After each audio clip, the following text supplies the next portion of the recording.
કે જેટલી બી વસ્તુ છે કે લોકોનો હેલ્થ કેર સુધારે એ હું આજ જરૂરથી શેર કરીશ. અમે પિઝા ખાઈએ છીએ તો મહિનામાં કેટલા દિવસે પિઝા ખાવા જોઈએ? એ ડાયટ અગર કરે છે કોઈ વ્યક્તિ તો ગમે તે ખાવું એ ખાઈ શકે. સાચેમાં જાણવું છે કે એક દિવસમાં એક વ્યક્તિને કેટલું પાણી પીવું જોઈએ? પાણી મોઢું સુકાય ને ત્યારે જ પીવાનું. શું તંબાકુથી કેન્સર થાય છે ખરા?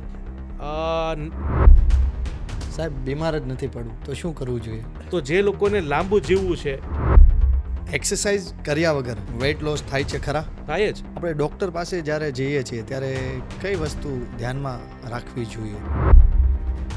દિલ, હાર્ટ, હૃદયના દર્દી માટે તમારે શું કહેવું છે? હૃદય માટે સૌથી બેસ્ટ ફ્રેન્ડ સ્ટેન્ટ અને બાયપાસ સારા કે પછી ખરાબ? ઓલવેઝ સારા. તો સવારનો બ્રેકફાસ્ટ કેવો હોવો જોઈએ? તમે બ્રેકફાસ્ટ 11 વાગે કરો ને. આપણા ખાવામાં સૌથી ખરાબ વસ્તુ તો કઈ? આપણો મેઇન ખોરાક છે ફ્રૂટ. સાથે સાથે શાંત રહેવા માટે, કામ રહેવા માટે એક એક્સરસાઇઝ તમે કહો. તમારે કામ રહેવું હોય ને તો તમે કોઈ બી વસ્તુનો રિસ્પોન્સ 15 સેકન્ડ પછી આપો. અને તમને એવું લાગે છે કે એ અમુક વાતો પોતાની અંદર રાખે છે, શેર નથી કરતા. શેર કરી દે તો મને લાગે છે અડધો ટેન્શન આમનામ રિલીઝ થઈ જાય. કે વાત અંદર રાખે છે તો એને જરૂર છે 1-2 ફ્રેન્ડ બનાવવાની. હૃદયમાં લોહી વધારવું હોય તો ઈઝી રસ્તો કયો? તો બીજું હૃદય કહેવાય પગ. જે લોકોને બ્લડ પ્રેશર એટલે કે બીપી આવે છે તો એ લોકોએ નમક ખાવું જોઈએ કે નહીં? સ્વીટ વસ્તુ ખાવાની બહુ ઈચ્છા થતી હોય છે, વારંવાર થતી હોય છે, તો આ ઈચ્છા ઓછી કરવા માટે શું કરવું જોઈએ? એટલે જ્યારે બી ગળું ખાવાની ઈચ્છા છે ને એક લીંબુ નીચવો અને એટલું જ પાણી નાખી અને પી જાઓ. ખાસ કરીને વાત કરું તો સેક્સ એજ્યુકેશન વિશે, તો તમને શું લાગે છે સેક્સ એજ્યુકેશન વિશે શું કહેવા માંગો છો? કામમાં સૂત્ર આપણે ત્યાં લખાણું છે અને હું તો એવું કરું કે આ વસ્તુ 3rd સ્ટાન્ડર્ડમાંથી આવી જવી જોઈએ. ડૉક્ટર ભગવાનનું સ્વરૂપ કહેવાય છે, શું કહેવા માંગો છો? પણ 30 વર્ષ પહેલા. નમસ્કાર મિત્રો, વોઇસ ઓફ યોર્સ પ્રેઝન્ટ આ છે ટોક વિથ પ્રદીપ. હાજી મિત્રો આજે જે આપણા પ્લેટફોર્મ ઉપર જે મહેમાન બન્યા છે તમે આની પહેલાં પણ એમને આપણા પ્લેટફોર્મ ઉપર જોઈ ચૂક્યા છો. હાજી મિત્રો, આપ સૌના પ્રેમથી, આપ સૌના સપોર્ટથી આજે આપણે ફરીવાર એ મહેમાનને આજે આ પ્લેટફોર્મ ઉપર અમે આમંત્રિત કર્યા છે. હાજી મિત્રો, આજે આપણા સ્ટુડિયોના મહેમાન બન્યા છે ડૉક્ટર રાકેશ કથિરિયા, જેમની પાસેથી મોટાપા, શુગર, આલ્કોહોલ, નિરોગી રહેવા માટે શું શું કરવું જોઈએ જેવી ઘણી બધી વાતો આજે આપણે આ પોડકાસ્ટમાં કરવાના છે. તો આપ સૌ અમારા આ એપિસોડના અંત સુધી અમારી સાથે જોડાયેલા રહેજો. સૌપ્રથમ તો સાહેબ ફરીવાર તમારું આ સ્ટુડિયોમાં દિલથી સ્વાગત છે. થેન્ક યુ સો મચ પ્રદીપભાઈ. અને કેમ છો? All good. ફિટ છો? જેવી રીતના અમે લાસ્ટ ટાઈમ તમને છોડ્યા તેવી રીતના ફિટ છો? એનાથી બી સારા. આજે લોકોનો જે પ્રેમ મળ્યો, ફોલોવરશિપમાં જે વ્યુઅરશિપ મળી, એટલે સારું ફીલ થાય કે આપણે જે બોલીએ છીએ લોકો સ્વીકારે છે અને કરે પણ છે. અને એટલું ચોક્કસથી કહું કે હું જે બી બોલીશ એ મારા 12-15 વર્ષના અનુભવથી 100% ટ્રુથ બોલીશ. અને આ વસ્તુ એવી છે કે એજ્યુકેશન જે શેર કરીએ છીએ, આ નાની નાની ઝીણી વસ્તુ છે ને લાઈફમાં બહુ ઈઝ પેદા કરી દે. પણ બીકોઝ ઓફ કોમર્શિયલાઇઝેશન અને ફાસ્ટ લાઈફના કારણે લોકોને ખબર છે પણ બોલવું નથી. તો તમારા ચેનલ થ્રુ આ જાય છે સંદેશો, તો બહુ ખૂબ સારી વસ્તુ છે. તો શું કહેવા માંગો છો પહેલા તો તમારી આ જિંદગીને? જિંદગીમાં મારો એક ભાવ હતો કે લોકોની સેવા કરવી, કર્મ કરવું, ફળની ઈચ્છા નહીં કરવી અને કોઈ બીજાને હેરાન નહીં કરવા. સૌથી મોટી સેવા. સૌથી મોટી સેવા.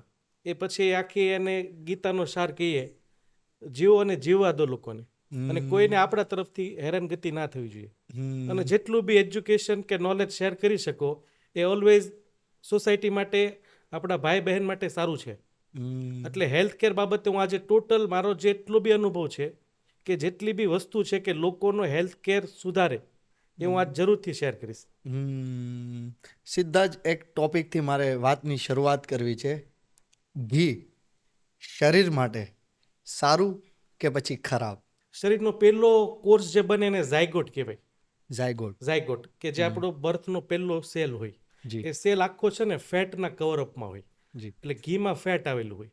હવે આજે સાયન્સ છે ને એક્સેપ્ટ કરે છે, વેસ્ટર્ન સાયન્સ, કે ઘી ઇઝ વેરી ગુડ. એ HDL નો સોર્સ છે. એટલે ઘી પહેલાં તો નાના બાળકોમાં, 18 વર્ષથી ઓછા બાળકોમાં, પ્રેગ્નન્ટ લેડીઝમાં અને 65 વર્ષથી મોટા લોકોની ઉંમરમાં સૌથી જરૂરી છે, કેમ કે ઘી એસેન્શિયલ છે મેટાબોલિઝમ માટે, ન્યુરોન્સ માટે, મસલ્સ માટે. તો ઘી ઇઝ બેસ્ટ ફૂડ આયુર્વેદ પ્રમાણે. પણ આજે એવું થયું, આજે ગઈકાલે જ મેં જોયું કે કર્ણાટક, બેંગ્લોર અને મુંબઈમાં હજારો કરોડો રૂપિયાનું ફેક ઘી પેદા થઈ બનાવું, અલ્ટરેશન ઘી. તો ઘી માટે જે લોકોને ઘી યુઝ કરવું છે અને સારું ઘી યુઝ કરવું છે, તો બેસ્ટ એડવાઇસ એની 4-5 મેથડ હોય. Iodine, freeze, filter method, transparent method, કે એનાથી ચેક કરી શકો કે ઘી પ્યોર છે કે નહીં. તો એક એવી ટેસ્ટ, 1 ગ્લાસ પાણીનો લો કાચનો, એમાં 1 ચમચી ઘી નાખો.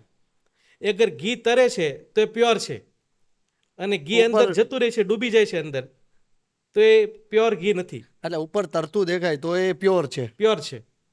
અને અંદર ડિઝોલ્વ થઈ જાય છે તો પ્યોર નથી. સો પ્લીઝ ઓલવેઝ આ ટેસ્ટ કરો કે તમે અગર ઘીના યુઝફુલ કે ઘીનો યુઝ કરો છો તો આનાથી તમે ચોક્કસ ધ્યાન મળી શકે કે ભાઈ ઘી પ્યોર છે કે નહીં. ઓકે, તો શરીર માટે સૌથી બેસ્ટ ઘી કયું? ઘીમાં કેવું છે, ગાયનું ઘી સૌથી બેસ્ટ. હવે એમાં બી છે ને B2 એ ટાઈપના ઘી હોય, પણ સૌથી બેસ્ટ વસ્તુ કે તમે ઘરે બનાવો ને એ ઘી સારું. કેમ કે ઘી એવી વસ્તુ નથી કે તમે 5 ચમચી લ્યો દરેક વખતે લ્યો. ઘી 1 ચમચી આખા દિવસમાં એક વખત લઈ શકો. 1 ચમચી. હવે તમારે 4 મેમ્બર છે તો એટલું દૂધ કે તમે બનાવતા હોય તો બી ઠીક છે, અધરવાઇઝ ગાયનું ઘી એ સૌથી બેસ્ટ. દૂધનો જેટલો બી ખરાબ ઇમ્પેક્ટ છે શરીર પર, એટલો જ અપોઝિટ ઘીનો ઇમ્પેક્ટ સારો છે. કેમ કે દૂધમાં પ્રોટીન જે આવેલું હોય ને એ આપણું શરીર હજમ ના કરી શકે. એમાં આવેલું છે કેસીન પ્રોટીન. કેન્સરનો સૌથી મેઇન ખોરાક કેસીન પ્રોટીન. હા, અને ઘીમાં એ પ્રોટીન ના હોય, ઘીમાં ઓનલી ફેટ હોય. એટલે 1 ચમચી ઘી A2 મિલ્કનું જે હોય એનું A2 ઘી તમે યુઝ કરી શકો. તો ઘણા બધાના ઘરમાં ઘી બનાવવામાં આવતું હોય છે દૂધમાંથી કે મલાઈમાંથી, કે તો પછી એ ઘી સારું કે પછી ખરાબ? જો આમાં અગેન એક જે મિલ્ક પ્રોડક્ટ હું વાત કરું છું, એ મિલ્ક પ્રોડક્ટ જેટલી અવોઇડ કરો એટલું સારું, વ્હાઇટ પ્રોડક્ટ. પણ જો તમારી ઉંમર 18થી ઓછી છે, પ્રેગ્નન્ટ છો, અથવા મોટી ઉંમરના વ્યક્તિ છે કે જ્યારે બ્રેઇનમાં સેલ્સ ડેવલપ થતા બંધ થઈ જાય, ત્યારે ઘી એક માત્ર એવી ઔષધિ છે કે સેલ્સનું ડેવલપમેન્ટ કરે. તો 3 જ લોકોને ઘી એડવાઇઝેબલ છે: 18થી ઓછી ઉંમરના, પ્રેગ્નન્ટ લેડીઝ અને 65થી વધુ ઉંમરના લોકો માટે. ઓકે. એ પછી મિલ્ક તમારે નથી પીવું તો બહારથી તમે લો ઘી, A2 ઘી. અધરવાઇઝ તમારે ઘી, આ દૂધની પ્રોડક્ટ છૂટતી નથી પીવામાં, તો ઘરે બનાવેલું ઘી સૌથી બેસ્ટ. ઓકે. અને એનાથી બી મેં વિશેષ કીધું કે તમે આ જે ડ્રોપ ટેસ્ટ છે, 1 ગ્લાસ પાણીમાં 1 ચમચી ઘી નાખો, અગર ઉપર તરે છે તો એ પ્યોર ઘી છે, પછી એમાં કોઈ શંકાનું પેલું છે નહીં, અને ડિઝોલ્વ થઈ જાય છે તો અલ્ટરેશન અને ડુપ્લિકેટ ઘી છે, તો એવું ઘી તો ચાલશે જ નહીં. ઓકે. સાહેબ, એક અંગત એ પણ પ્રશ્ન હતો, હમણાં પણ અમારે ગ્રુપમાં આ પ્રશ્ન વિશે અમારે ચર્ચા થઈ હતી કે હાલમાં જોવામાં આવે તો ઘણા બધા યંગ જનરેશનની જો વાત કરીએ કે લોકોને ઊંઘ નથી આવતી રાત્રે, તો ઊંઘ લાવવા માટે શું દવા લેવી જરૂરી છે? ક્યારે બી નહીં. એને નાર્કોટિક ડ્રગ્સ કહેવાય. એ તમે ફ્લાઇટમાં ટ્રાવેલ કરો ને અને તમારી પાસે 30 દિવસ કરતાં વધુની ક્વોન્ટિટી હોય તો તમારું એક અલગથી ચેકઅપ થશે અને તમારા ઉપર કોઈ ક્રાઇમ બી એના ઉપર થઈ જાય. That all are narcotic. એટલે એ દવા છે ને પ્રિસ્ક્રિપ્શન વગર કોઈ મેડિકલવાળો આપશે બી નહીં. એટલે ક્યારે બી એઝ અ ગુડ એડવાઇસ, અને સત્ય છે, ક્યારે બી ડાયરેક્ટ નાર્કોટિક જે ઊંઘની ગોળી છે ને ક્યારે બી નહીં કરે. ઊંઘ નથી આવતો એનો મતલબ છે કે તમારી સર્કેડિયન સાયકલ છે ને, કે એક સાયકલ પર આપણે વોચ કેમમાં સાયકલ હોય, તો એક સાયકલ પર શરીરના એન્ઝાઇમ, હોર્મોન, ભૂખ અને ઊંઘ આ ચારે ફરતા હોય. એ ડિસ્ટર્બ થાય એટલે ઊંઘ નહીં આવે. તો સૌથી પહેલી એડવાઇસ કે એલોપેથિક ગોળી કરતાં જો સૌથી પહેલાં બને તો બેસ્ટ આયુર્વેદિક જતામસી પાવડર આવે. જતામસી. એ તમારી સાયકલને સુધારે, સર્કેડિયન સાયકલને, અને ઊંઘમાં મદદ કરશે. તો 1 ચમચી ગરમ પાણી સાથે 8 વાગે લઈ લો. બીજું, મોર્નિંગમાં, રાત્રે સૂતી વખતે. એવા લોકો કે જેને આ પાવડર અવેલેબલ નથી, એ નથી લઈ શકતા, તો એક ન્યુટ્રિશનલ સપ્લિમેન્ટ છે મેલાટોનિન. એમેઝોનમાં મેલા રેસ્ટ મેલાગુટ તરીકે મળતું હોય એ એક ગોળી રાત્રે 8 વાગે લેવાની. અને પ્લીઝ જેને ઊંઘ નથી તો એટલું કરો કે 7 વાગ્યા પછી વ્હાઇટ લાઇટનો ઉપયોગ બંધ કરી દો. ના ઘરમાં ના ફોનમાં. આ કરશો તો બી સાયકલ અઠવાડિયાની અંદર સુધરશે. અને તો બી ના છૂટકે જરૂર પડે છે તો પછી સાયકેટ્રિસ્ટ કે તમારા ફિઝિશિયનને મળો અને એને કહો કે મિનિમમ ડોઝમાં ચાલુ કરે. બટ આ જો અગર કરશો તો તમારે ડેફિનેટલી એ નાર્કોટિક ડ્રગ્સનો ઉપયોગ નહીં કરવો પડે. ઓકે, એટલે ઊંઘ લાવવા માટે દવાની જરૂર નથી. ના, એ મગજને બંધ કરે છે. એટલે પ્રોબ્લેમ ઊંઘમાં નથી, પ્રોબ્લેમ મગજમાં છે. એટલે ઊંઘ એ રીતે ડાયરેક્ટ દવાનો ઉપયોગ ના કરે ક્યારેય. અને સાહેબ, ઊંઘ કદાચ તમે પૂરતી નથી લેતા તો શું શું નુકસાન થાય? જો એનું તો એક બેઝિક વસ્તુ છે કે સવારે તમે અગર ફિટ અને ફ્રેશ નથી ઉઠતા, આંખો બળે છે, માથું દુખે છે, ઉઠ્યા પછી તમારું જે બાવેલ મૂવમેન્ટ છે, બાથરૂમ બરાબર નથી થતું, તો ઇનડાઇજેશન છે.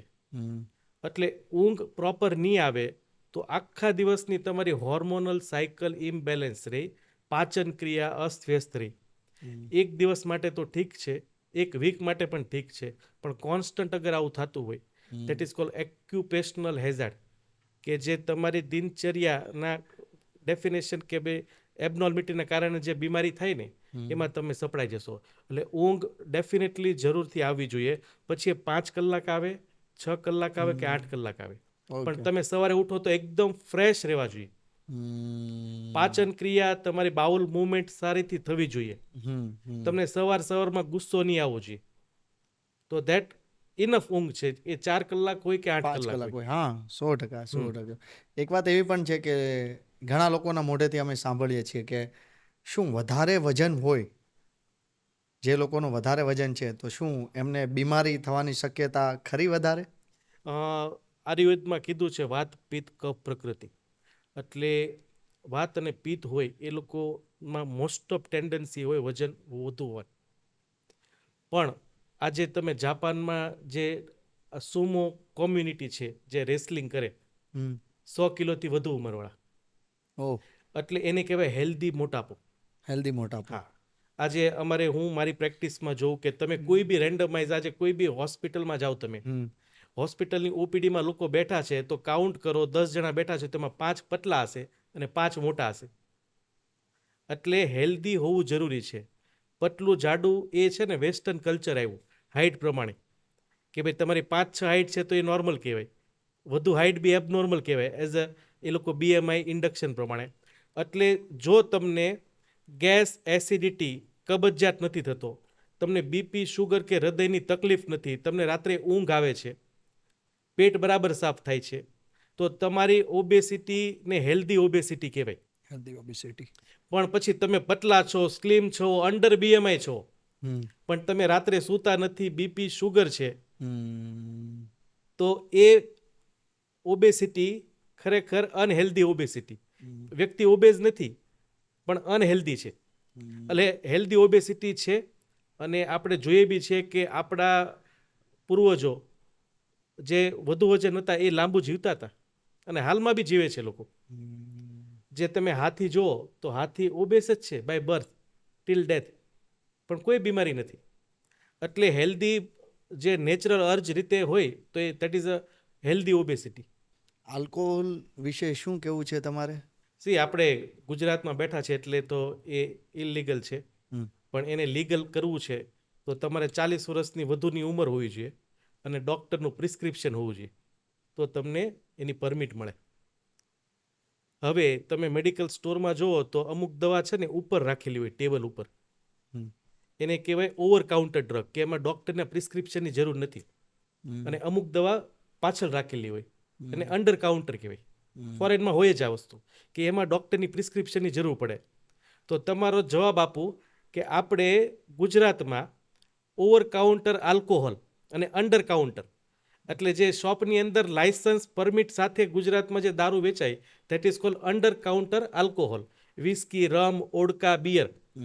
પણ હું એટલું કહી દઉં, ઓવર કાઉન્ટર આલ્કોહોલ તમને બતાવું કે જેના માટે પ્રિસ્ક્રિપ્શનની જરૂર ના પડે, ઇઝીલી મળી જાય, ગમે ત્યાંથી મળી જાય. એ છે ખાંડ, process food, pasta, burger, pizza, coke, Thums Up, cold drinks, cake, that is alcohol. હે ધેટ ઇઝ આલ્કોહોલ. એક ગ્લાસ વિસ્કીમાં 400 કેલરી આવશે, એક પેક કોકમાં 400 કેલરી. બંને લીવર પર ફેટી લીવર પેદા કરશે. એના થકી આજે નોન આલ્કોહોલિક ફેટી લીવર, બાળકોમાં સૌથી વધુ જોવા મળતું ફેટી લીવર, કે આલ્કોહોલના કારણે નથી થતું, પણ એ ડેમેજ તો લીવરને જ કરવાનું, બંને વસ્તુ. સો આ માર્કેટમાં ગુજરાતમાં મળતા આલ્કોહોલ છે cold drink, sweet, process food, packet food, milkshake, energy drink, આ બધું જ આલ્કોહોલ છે. હવે તમારે ચોઈસ છે કે તમારે શું સિલેક્ટ કરવું. એટલે બધું જ શરીરને નથી ખબર શું આલ્કોહોલ શું નથી આલ્કોહોલ. એમાં ગ્લિસરોલ જે આવેલો હોય એ લીવર પર જશે, એ ગ્લિસરોલ લીવર મેટાબોલાઇઝ કરશે, એના કારણે ત્યાં ફેટ જનરેટ કરશે. That is called fatty liver. Fatty liver 25 વર્ષ પહેલા આલ્કોહોલિક ફેટી લીવર જ હતું. આજે 30% આલ્કોહોલિક અને 70% non alcoholic. Oh so alcohol was બેન, અને સારું બી છે ગુજરાતમાં બેન છે. Moderation is good. એનાથી શું થાય, એડિક્શન, ફેમિલી વાયલન્સ એ બધું થઈ શકે. બટ પ્લીઝ રિક્વેસ્ટ છે કે તમે માર્કેટમાં ફ્રીમાં મળતું આલ્કોહોલને ડિટેક્ટ કરો અને એનો યુઝ બંધ કરો. એ સૌથી જરૂરી વસ્તુ છે. આપણે ઘી વિશે વાત કરી, મારે થોડીક વાત કરવી છે ઓઇલ વિશે. તો કેવું ઓઇલ સારું આપણા માટે? હમણાં પેલો રીલ વાયરલ છે, 5 લીટર મોકલાવું, તો એના ડબ્બામાં લખેલું છે કે નો કોલેસ્ટ્રોલ. એટલે ઘીમાં કોઈ દી કોલેસ્ટ્રોલ હોય નહીં. ઘી સૌથી બેસ્ટ ઘી, સોરી બેસ્ટ ઓઇલ, સૌથી બેસ્ટ ઓઇલ એ છે કોકોનટ ઓઇલ. સાઉથ ઇન્ડિયનમાં સૌથી ઓછી હાર્ટની બીમારી. કોકોનટ ઓઇલ સૌથી બેસ્ટ. એના પછીનું ઓઇલ કાચી ઘાણીનું, પણ મશીનવાળી ઘાણી નહીં, જે બળદવાળો જે ઘાણો ચાલતો આપણે સૌરાષ્ટ્રમાં, કાચી ઘાણીનું સૌથી બેસ્ટ ઓઇલ. એમાં સૌથી ઉત્તમ તલનું તેલ, પછી સિંગ તેલ. અને જો બને તો તમે અમુક ખાવામાં યુઝ કરી શકતા હોય, ખાસ કરીને હૃદયના દર્દી, ઘી ઓછું લ્યો અને એની જગ્યા તેલ ઓછું લ્યો, એની જગ્યા પર ઘીનો ઉપયોગ કરો. એટલે કોઈ બી કાચી ઘાણીનું, તલનું કે સિંગ તેલ એ સૌથી બેસ્ટ ઓઇલ હૃદયના દર્દી માટે. ખાસ તેલને વારંવાર યુઝ કરવું એ સૌથી ખરાબ વસ્તુ. તેલને એક જ વખત યુઝ કરે. અગર જો એને બીજી વખત બાળો છો તો એને રિફાઇન ઓઇલ કહેવાય. એને ત્રીજી વખત બાળો છો તો ડબલ રિફાઇન ઓઇલ. એટલે આજે ઓઇલ જે તેલ બહાર મળે છે ડબલ રિફાઇન, એ ટોટલી ઝેર છે. અને તમે ઘરમાં આવીને ચોથી વખત બાળો. ભજીયા, પકોડા જે હોય એમાં 50-100 વખત એ ઓઇલ બાળે. એટલે ખાસ કરીને વિન્ટરમાં એટેક આવશે જ. અને એટેકના ઓલમોસ્ટ રીઝન પૂછજો, એટેક આવે એના 24 કલાક પહેલાં એણે તેલવાળું ખાધેલું હશે જ. અને એ બી કેવું કે બહારનું, કે જેમાં 50-100 વખત એકનું એક તેલ યુઝ કરે. ઓકે. સો ઓલવેઝ ઘાણીનું તેલ બેસ્ટ. અને જેટલું બને હૃદયના દર્દી તેલની જગ્યા પર ઘીનો ઉપયોગ કરવો જોઈએ. ઓકે સાહેબ, સ્વસ્થ રહેવું છે, ફિટ રહેવું છે, તો જીવનમાં કેટલા ટકા ઓઇલ આપણે ઓછું યુઝ કરવું જોઈએ? જેટલું બને એટલું ઓછું. 1 થી 2 ચમચી એક તમારા ફૂડમાં 1 થી 2 ચમચી ઓઇલ ઉપયોગ કરો. અને એવું બી છે આજે યુટ્યુબમાં ભરીને વિડીયોઝ છે, zero oil cooking. Without oil ખાવાનું કેમ બનાવું. જસ્ટ સર્ચ કરો યુટ્યુબ પર ઝીરો ઓઇલ કુકિંગ. કેમ કે ઓઇલનો ટેસ્ટ નથી, ટેસ્ટ છે મસાલાનો. તમે ઓઇલને ચાખશો તો એનો કોઈ ટેસ્ટ નથી. એટલે આપણે કેમ દાળ એકદમ ટેસ્ટી સ્વાદિષ્ટ હોય, એમાં તો ઓઇલ નથી બિલકુલ. એટલે ઝીરો ઓઇલ સર્ચ કરો. અમે કુકિંગ ક્લાસીસ બી અરેન્જ કરતા હોય ઝીરો ઓઇલના. મારા હાર્ટના પેશન્ટ માટે સૌથી ખરાબ વસ્તુ ઓઇલ. તો ઓઇલ અવોઇડ કરીએ છીએ. એટલે મિનિમમ ઓઇલ ખાસ કરીને. અને જો બને તો કાચી ઘાણીનું કે કોકોનટ ઓઇલ સૌથી બેસ્ટ. અને મિનિમમ એ સૌથી સારું રિઝલ્ટ આપે, હેલ્થ ઓરિએન્ટેડ. તમે તેલ વિશે વાત કરી, ઓઇલ વિશે, તો તમે એવું કીધું મશીનનું નહીં, કાચી ઘાણીનું. કેમ? એ જ ગરમ થાય એટલે એના ઓઇલના મોલેક્યુલ્સમાં અલ્ટરેશન પેદા થઈ જાય. જ્યારે તમે કાચી ઘાણી વડ વાપરો તો કાચી ઘાણીમાં 2 છે. એને અમે યુઝ કરીએ કોલ્ડ પ્રેસ અને હોટ પ્રેસ. કોલ્ડ પ્રેસ એટલે એમાં હીટ પેદા ના થાય. તો પછી આ તો એ જ થઈ ગયું, એ બળી ગયું, એક વખત ત્યાં બળી ગયું. એટલે તમે એવી ઘાણી જે ઓઇલ કાઢતા હોય તો એને પૂછો કે આ કોલ્ડ પ્રેસ છે કે હીટ પ્રેસ છે, એટલે ત્યાં મેક્સિમમ લેવલની હીટ પેદા થતી હોય. એટલે આજે બળદથી જે આપણે દેશી સમયમાં જે બળદથી ઘાણો ચલાવતા, તો એનું મળે તો સૌથી બેસ્ટ ઓઇલ, અને મળે છે આજે સૌરાષ્ટ્રમાં હરેક ગામમાં આવા ઓઇલ અવેલેબલ છે, તો એ ઓઇલનો ઉપયોગ કરી શકાય. વાહ વાહ. મારે થોડુંક આવું છે શુગરના દર્દી ઉપર. હમ તો શું શુગરના દર્દીને ફૂડ ખાવું જોઈએ? શુગર એટલે ગ્લુકોઝ. હા. તમે જે વસ્તુ ખાવશો એ જીભને ગળું લાગે છે, તો એને કહેવાય સિમ્પલ શુગર. જીભને જે sugar. બી ગળું લાગે, હમ ધેટ ઇઝ સિમ્પલ શુગર. હમ ચાવવા પછી ચાવવામાં વાર લાગે છે, હમ તો એને કહેવાય કોમ્પ્લેક્સ શુગર. Complex sugar. હા, શુગરના દર્દી માટેનો દુશ્મન છે શુગર. સિમ્પલ વસ્તુ છે. ભાઈ તમને ઠંડી લાગે છે અને એસી ચાલુ છે, તો તમને ઠંડી લાગે છે ને બીમારી નથી, પેલી એસી બંધ કરી દો એટલે શરીર નોર્મલ આવી જશે. નોર્મલ એટલે શુગરનો કોઈ બી દર્દી હોય, હું ચેલેન્જથી કહું કે હું એનું 2 દિવસમાં શુગર રિવર્સ કરી શકું. તમે મોઢામાં શુગર જ નહીં નાખો, સિમ્પલ છે. પ્રિયંકા ચોપડાનો husband Nick Jonas, type 1 diabetes, સૌથી ખરાબ ડાયાબિટીસ, ક્યારે બી રિવર્સ નહીં થાય. 6 વર્ષ કાચા શાકભાજી, કાચા ફ્રૂટ અને સ્પ્રાઉટ, આજે એ નોર્મલ લાઈફ જીવે છે. એટલે શુગરના દર્દી માટે જે માર્કેટમાં ખાવામાં જે શુગર વપરાય ને, એ છે ખાંડ, ગોળ અને મધ. અનાજ એમાં આવશે રોટલી, ભાખરી, રોટલો, બિસ્કિટ, ખાખરા, મમરા, પાસ્તા, બ્રેડ, પીઝા, એ બધું અનાજ થયું. અને ત્રીજું આવશે મિલ્ક. આખો દિવસ કાચા ફ્રૂટ, કાચા શાકભાજી કે ફણગાવેલા કઠોળ ખાઓ, હું પ્રોમિસ આપું છું 24 કલાકમાં તમારું શુગર ડાઉન. પછી તમે આગળ જતા એક વખત ટેવ પડી જાય છે. આ કેવું છે કે સૌથી લાલચું વસ્તુ શું છે? અનાજ. આલ્કોહોલ કરતાં બી લાલચું વસ્તુ છે અનાજ. તમે મને એક દિવસ અનાજ વગર રહીને બતાવો. That is cold carbohydrate addicted disease. સૌથી લાલચું. એટલે એ જે માણસ 5 દિવસ અગર અનાજ વગર રહે છે ને, તો એનું પેટ નાનું થઈ જશે અને એની મગજમાંથી ક્રેવિંગ્સ જતી રહેશે. એટલે એકદમ માઇલ્ડ અનાજનો ઉપયોગ કરવો જોઈએ. એમાં આવે છે મલ્ટીગ્રીન રોટી અથવા મિલેટ્સ રોટી. રોટલી બનાવતી વખતે મિલેટ્સની રોટલી બનાવો ને, તો એના લોટમાં સ્પિનેચ, કોબીઝ, દૂધી, પાલક, ઓકે. ધાણા એ નાખી દો. એટલે અડધા વેજીટેબલ્સ ને અડધું અનાજ, એટલે રોટલી તમે 2 ખાઈ શકો. વાહ વાહ. અને મલ્ટીગ્રેન ખીચડી મોડરેશનમાં ખાઓ, કેમ શુગર ની કંટ્રોલ આવે. એટલીસ્ટ તમે દિવસમાં 2 વાર બપોરે રોટલી અને સાંજે ખીચડી, શુગર કંટ્રોલ આવે જ. અને બાકીના સમયમાં કાચા ફ્રૂટ અને કાચા શાકભાજી. હવે તમારી ચોઈસ છે કે તમારે દવા લેવી, ઇન્સ્યુલિન લેવું, કે આરામથી બેસ્ટ આ નેચરલ વસ્તુ ખાવી. વાહ વાહ. એટલે શુગર કંટ્રોલ કરી શકે, એટલે એના માટે છે શુગર વાળું ખાવાનું નહીં. સાહેબ, આજે બહુ બધા પ્રશ્નો પૂછવાના છે. હા, ચોક્કસ.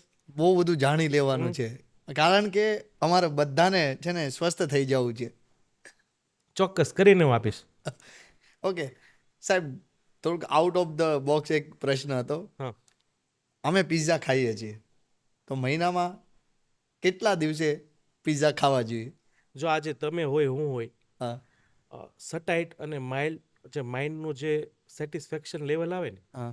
આજે આપણે તમે 20 કલાકની જર્ની કરો, 5 કલાક તમે લાઈનમાં ઊભા રહો અને બાલાજી ભગવાનના દર્શન કરી લીધા, અને જ્યારે તમે બહાર નીકળો એટલે તમને એમ થાય કે હવે હું એકદમ સેફ છું, મને પૈસા મળવા મળશે. એટલે ઘણી વખત છે ને માઇન્ડમાં એ હોર્મોન હોય, એ તમને હેપી ક્રિએટ કરે. એટલે એ બી એક સત્ય છે કે એક ડાયટ છે 1 meal a day. A diet અગર કરે છે કોઈ વ્યક્તિ, તો ગમે તે ખાવું એ ખાઈ શકે. આલ્કોહોલ લ્યો, વેજ લો, નોનવેજ લ્યો, પીઝા ખાઓ, પાસ્તા ખાઓ, બર્ગર ખાઓ, પણ દિવસમાં એક જ વાર જમવાનું. That is a most successful diet. 3 કોઈ બી ટાઈમમાંથી બીમારી, એક જ ટાઈમ. 23 કલાક ભૂખ્યા અને 1 કલાક બધું જ ખાઈ લો. હવે 23 કલાક જ્યારે ભૂખ્યા છો, ત્યારે બ્લેક કોફી, બ્લેક ટી, લીંબુ પાણી કાં સાદું પાણી, એમાં ખાંડ, ગોળ કે દૂધ ના હોવું જોઈએ કોઈ બી વસ્તુમાં, પાણીવાળી ચા. અને 1 કલાક તમે 2 પીઝા ખાઈ લો, પાસ્તા ખાઈ લો, બર્ગર ખાઈ લો. તો આનો જવાબ એ છે કે જ્યારે તમારે પાસ્તા પીઝા બર્ગર ખાવા છે ને તો ત્યારે એ દિવસ ભૂખા રહો, તો બોડી બધું જ હજમ કરી જશે. ઓકે આપણો બહુ જૂનો એન્શિયન્ટ ડાયટ છે, યોગિક ડાયટ કહેવાય એને. કે યોગી હોય ને દિવસમાં એક જ વખત ખાય. હમણાં લેટેસ્ટ સદગુરુ સ્વામી હતા જે, એને પૂછ્યું કે તમારો ડાયટ શું છે, તો હું કે આખા દિવસમાં એક જ વાર ખાવ. અને એમાં બી કોઈને અગર આ ડાયટ ફોલો કરવો છે તો બેસ્ટ ટાઈમ ખાવાનો 5 થી 7 વચ્ચેનો. એક ટાઈમ. હા, શુગર બીપી બધી દવા બીજા દિવસથી ઓછી થઈ જશે અને બંધ બી થઈ જાય. એટલે મેક શ્યોર તમે બીપી અને શુગર ઓલવેઝ ચેક કરતું રહેવાનું. એટલે હા, એન્જોય કરો લાઈફ, પણ બેલેન્સ બી કરો. વાહ વાહ વાહ. લોકો બધા કહેતા હોય છે કે શરીરને પાણી આપો, પાણી આપો, પાણી પીવો, પાણી પીવો, પાણી પીવો. સાહેબ, સાચેમાં જાણવું છે કે એક દિવસમાં એક વ્યક્તિને કેટલું પાણી પીવું જોઈએ? પાણી પીવાનું કોઈ એડવાઇસ આપતો હોય એ સમય 20 વર્ષ પહેલાનો સાચો હતો. આજે એ પાણીને બોટલમાં ભરીને 10 રૂપિયાની 20 રૂપિયામાં વેચે છે. એટલે આ કેમ્પેન ત્યાંથી ચાલુ થયું. વેસ્ટર્ન કન્ટ્રી આ કેમ્પેન ચાલુ કર્યું અને એ ઉનાળામાં ચાલુ કર્યું. એટલે બટ ઓબ્વિયસ તરસ લાગતી હતી એટલે ત્યારે એ લોકોએ બોટલ લોન્ચ કરી. પછી પહેલા એ કીધું કે આમાં અમે મિનરલ્સ એડ કરશું, એટલે વધુ એના ચાર્જીસ લીધા. હમણાં આવ્યું છે B12 એડ કરીએ છીએ. પાણી મોઢું સુકાય ને ત્યારે જ પીવાનું હોય. એ પાણી અલગ છે આપણા શરીરમાં હોય, અને આપણે પીએ છીએ એ પાણી અલગ છે.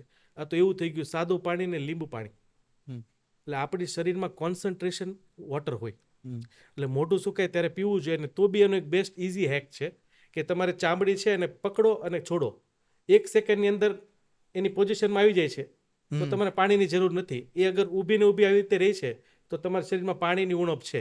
તો એમાં બી કેવું છે, શાકભાજીનું પાણી, નારિયેળ પાણી, લીંબુ પાણી કે સાદું પાણી. બાકી ઓવર હાઇડ્રેશન શરીર માટે ખરાબ છે, ઇવન હૃદયના દર્દી માટે. અને ખાસ કરીને અગર તમારું બીપી 150 ઉપર રહે છે ને તો એવા વ્યક્તિને પાણી ઓછો ઉપયોગ કરવો જોઈએ. એટલે આજે આપણે ભ્રમિત કેમ થાય છે કે પાણી પીવો અને ટોક્સિન્સ બહાર કાઢો. That is totally quack idea. A toxin ત્યારે જ બહાર નીકળે જ્યારે તમારું કોન્સ્ટન્ટ 12 મિનિટથી વધુ સ્વેટિંગ ચાલતું હોય. તમે કાર્ડિયો કે જે જીમ યુઝ કરો છો અને જીમમાં તમે ડિહાઇડ્રેટ થાવ ને પરસેવો નીકળે છે ને બહાર, ત્યારે એક્સ્ટ્રીમલી ટોક્સિન બહાર નીકળે. પણ તમે એવું સમજો કે હું એસીમાં બેસું, કારમાં બેસું અને પાણી પીધા રાખું ને પેશાબ કર્યા રાખું અને મારા ટોક્સિન્સ બહાર નીકળે. That is totally wrong. એટલે મોઢું સુકાય ત્યારે પાણી પીવો, ડિહાઇડ્રેટ હોય ત્યારે પાણી પીવું. શું તંબાકુથી કેન્સર થાય છે ખરા? થઈ શકે. એના અગર હું આઈડિયા આપું તો અગર તમે તમાકુ ખાતા હોય કોઈ અને ગલોફામાં રાખી મૂકે 2 કલાકથી કોન્સ્ટન્ટ વધુ એ ગલોફામાં પડ્યું હોય અને ત્યાં એકદમ દોરી જેવી લાઈનો ઊભી થઈ જાય, તો ત્યાં એ તમાકુના જે ઇન્ગ્રેડિયન્ટ્સ છે એ સેલ્સને મારે. એટલે સેલ્સ એનું નેચર બદલે અને નેક્રોસ થાય. આવું કોન્સ્ટન્ટ કર્યા રાખે તો તમાકુથી થાય, પણ મોડરેશનમાં. આજે કેન્સરના ડૉક્ટર પાસે બી તમે જાઓ તો આજે કેન્સરના દર્દીમાં બધા જ લોકો છે. એટલે કેન્સરવાળી પ્રોડક્ટ બી તમને કહી દો કે જે શરીરના સેલ્સને ચેન્જ કરે. તમારા શરીરના સેલ્સ ચેન્જ થાય, દેટ ઇઝ કોલ્ડ કેન્સર. અત્યારે આપણા બંનેના શરીરમાં 8 થી 10 પ્રકારના કેન્સર પડેલા જ છે, પણ આપણી બોડી અત્યારે એટલી બધી છે કે કેન્સરના સેલ્સને વોશ કરી નાખે, ડેથ કરી નાખે અને શરીરમાંથી બહાર કાઢી નાખે. આજે જેલ યુઝ કરો, ફેસ ક્રીમ યુઝ કરો, ટૂથપેસ્ટ યુઝ કરો, સ્પ્રે યુઝ કરો, હેર ટ્રીટમેન્ટ યુઝ કરો, લેસર યુઝ કરો, બધાથી કેન્સર થાય છે. એટલે કેન્સરના ડૉક્ટર અગર એવી કોમેન્ટ કરે છે કે કેન્સર થવાનું કારણ સ્મોકિંગ અને ટોબેકો છે, તો એને કાં તો ખબર નથી, કાં એને બોલવું નથી, કાં કોઈને એજ્યુકેટ નથી કરવું. જે બી તમારી શરીરની બહારની વસ્તુ છે કે જેમાં કેમિકલનો ઉપયોગ થાય છે, કે જે પ્રોડક્ટની અંદર ઇંગ્લિશમાં લખેલું છે, એનાથી કેન્સર થઈ શકે. એટલે એકના ઉપર બ્લેમ કરવો. હવે કદાચ આપણે 100 લોકો આ વિડીયો જોતા હશે તો એમાંથી 7 લોકો તમાકુ ખાતા હશે, સિગરેટ પીતા હશે, સિગરેટ પીતા હશે, પણ પેલા 93 શું સમજે કે સાલું હું પીતો નથી, સ્મોકિંગ નથી કરતો એટલે મને કેન્સર નહીં થાય. અને છતાં પણ એવા લોકોને થાય છે, થાય ઘણા છે. લોકોને. એના પેટના કેન્સર, સ્ટમકના, પ્રોસ્ટેટના, ફેફસાના, ઘણા બધાના કેન્સરો છે. એટલે કેન્સર માટે જેટલું બી બને ને એટલું નેચરલ વસ્તુનો ઉપયોગ કરો, અનવોન્ટેડ કેમિકલનો ઉપયોગ ના કરો. એટલે આ બી એક કેન્સરસ વસ્તુ છે સમાજમાં.